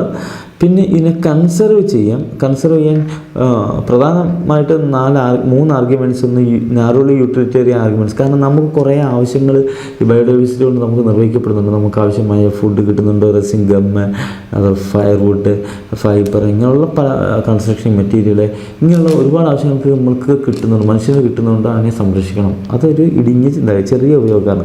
ബ്രോഡ്ലി യൂട്ടിലിറ്റേറിയൻ ആർഗ്യുമെൻറ്റ്സ് എന്ന് പറയുമ്പോൾ അല്പം കൂടെ ഉയർന്ന ഇതാകും. നമ്മുടെ ഈ എക്കോ സിസ്റ്റത്തിൽ തന്നെ ഒരുപാട് സർവീസുകൾ ഇവർ ചെയ്യുന്നുണ്ട്. പോളിനേഷൻ നടക്കണമെങ്കിൽ ഈ ബയോഡൈവേഴ്സിറ്റി കൺസർവ് ചെയ്തേ പറ്റത്തുള്ളൂ അല്ലേ. അപ്പോൾ പോളിനേഷൻ ഉണ്ടായില്ലെങ്കിൽ മറ്റ് പല ചെടികളും ഇല്ലാണ്ടായി പോകും. അപ്പോൾ അങ്ങനെ ഓക്സിജൻ റിലീസ് ചെയ്യുന്നത് അല്ലേ, നമ്മുടെ ആമസോൺ ഫോറസ്റ്റ് എന്ന് പറഞ്ഞാൽ ഏതാണ്ട് മൊത്തം ഓക്സിജൻ്റെ 20% ആമസോൺ ഫോറസ്റ്റാണ് റിലീസ് ചെയ്യുന്നത്. അപ്പോൾ അത്രയ്ക്കൊക്കെ പ്രാധാന്യമുണ്ട് ഏത് ഈ ബയോഡൈവേഴ്സിറ്റി. അപ്പോൾ അതുകൊണ്ട് കൺസർവ് ചെയ്യും. ദെൻ എത്തിക്കൽ റീസൺസ് എന്ന് പറഞ്ഞാൽ പലതരത്തിലുള്ള ആനിമൽസും മൃഗങ്ങളും മൈക്രോബ്സും ഒക്കെ ഭൂമിയിലുണ്ട്. ഒന്നും യൂസ്ലെസ് എന്ന് പറയാൻ പറ്റത്തില്ല. എല്ലാത്തിനും എന്തെങ്കിലുമൊക്കെ ഇൻട്രിൻസിക് വാല്യൂ ഉണ്ട്. നമുക്ക് നോക്കുമ്പോൾ ഒരു എക്കണോമിക് വാല്യൂ ഉള്ളതായിട്ട് നമുക്ക് തോന്നത്തില്ലെങ്കിലും അവൻ്റേതായ വിലയുണ്ടാകും. അതുകൊണ്ട് അവയെല്ലാം സംരക്ഷിക്കപ്പെടണം. നമ്മളെപ്പോലെ തന്നെ മറ്റുള്ള ജീവികളിലൂടെ സംരക്ഷിക്കപ്പെടേണ്ടവരാണ്. ഓക്കെ, ഇനി നമ്മൾ എങ്ങനെ കൺസർവ് ചെയ്യും? 2 തരത്തിലുള്ള conservation: in situ conservation, exit conservation. In situ എന്ന് പറഞ്ഞാൽ ഓൺ ദ ഏരിയ, അവൻ എവിടെയാണോ ജീവിക്കുന്നത് ആ ഏരിയ വെച്ച് തന്നെ പ്രൊട്ടക്റ്റ് ചെയ്യുക. അത് ബയോഡൈവേഴ്സിറ്റി ഹോട്ട്സ്പോട്ടുകളുണ്ട്, ബയോസ്ഫിയർ റിസർവ്സ് ഉണ്ട്, നാഷണൽ പാർക്കുണ്ട്, വൈൽഡ് ലൈഫ് സാങ്ച്വറീസ് ഉണ്ട്, സേക്രഡ് ഗ്രൂവ്സ് ഉണ്ട്. ഇതെല്ലാം അവൻ എവിടെയാണോ വസിക്കുന്നത് ആ വാസസ്ഥലം പ്രൊട്ടക്റ്റ് ചെയ്തുകൊണ്ട് അവനെ നിലനിർത്തുക ആണ് ഇൻസിറ്റ് കൺസർവേഷൻ. എക്സിറ്റ് എന്ന് പറഞ്ഞാൽ വേറെ സ്ഥലത്ത് കൊണ്ടുപോയിട്ട് എന്താ ബൊട്ടാണിക്കൽ ഗാർഡൻ ആയിട്ട് സൂ ആയിക്കോട്ടെ, അപ്പം അവൻ്റെ നാച്ചുറൽ ഹാബിറ്റാറ്റിൽ നിന്ന് മാറ്റി അവനെ പ്രൊട്ടക്റ്റ് ചെയ്യുന്നതിന് പറയുന്ന പേരാണ് എക്സിറ്റ് കൺസർവേഷൻ. അത് രണ്ടും ഒന്നോ പഠിച്ചോണം. ഇൻസിറ്റും എക്സിറ്റും വളരെ ഇമ്പോർട്ടൻ്റ് ആണ്, പരീക്ഷയ്ക്ക് ചോദിക്കുന്നതാണ്. എക്സിറ്റ് കൺസർവേഷനിൽ ക്രൈ പ്രിസർവേഷൻ ഒന്ന് പ്രത്യേകം നോക്കണം. Preservation at -196°C. Sperm, eggs, animal cells, tissues, embryos ഇവയെല്ലാം ഈ കുറഞ്ഞ തണുപ്പിൽ എന്ത് ചെയ്യാൻ വെക്കാൻ പറ്റും, സൂക്ഷിച്ച് വെക്കാൻ പറ്റും. അതിനെ പറയുന്ന പേരാണ് cry preservation. Preservation at -196°C. അതൊന്ന് ഓർമ്മ വേണം കേട്ടോ. പിന്നെ ഇത്രയും സാധനങ്ങളാണ് നമുക്ക് സുവോളജിയിൽ ഈ ഒരു 5 ചാപ്റ്ററിൽ നിന്ന് ഈ പറഞ്ഞ കാര്യങ്ങൾ കൃത്യമായിട്ട് നമ്മളൊന്ന് പഠിച്ചുകൊണ്ട് പോകാമെങ്കിൽ കഴിഞ്ഞ ക്ലാസ്സിൽ നമ്മൾ പറഞ്ഞ എവല്യൂഷനും അതുപോലെ ജെനറ്റിക്സുമായിട്ട് ബന്ധപ്പെട്ട മൊത്തം 3 ചാപ്റ്റർ, അതിനകത്തെ പ്രധാന ടോപ്പിക്കുകളും പഠിച്ചുകൊണ്ട് പോകാമെങ്കിൽ നിങ്ങളുടെ മാർക്ക് എങ്ങും പോകത്തില്ല. നിങ്ങൾക്ക് വളരെ ഈസി ആയിട്ട് നല്ല മാർക്ക് സ്കോർ ചെയ്യാൻ പറ്റും. ഓക്കെ, അപ്പം പരീക്ഷയ്ക്ക് എല്ലാവിധ ഭാവങ്ങളും നേരുന്നു. കൃത്യമായിട്ടൊന്ന് പഠിക്കുക, നല്ല മാർക്ക് നേടുക. Okay, tata, bye bye, see U.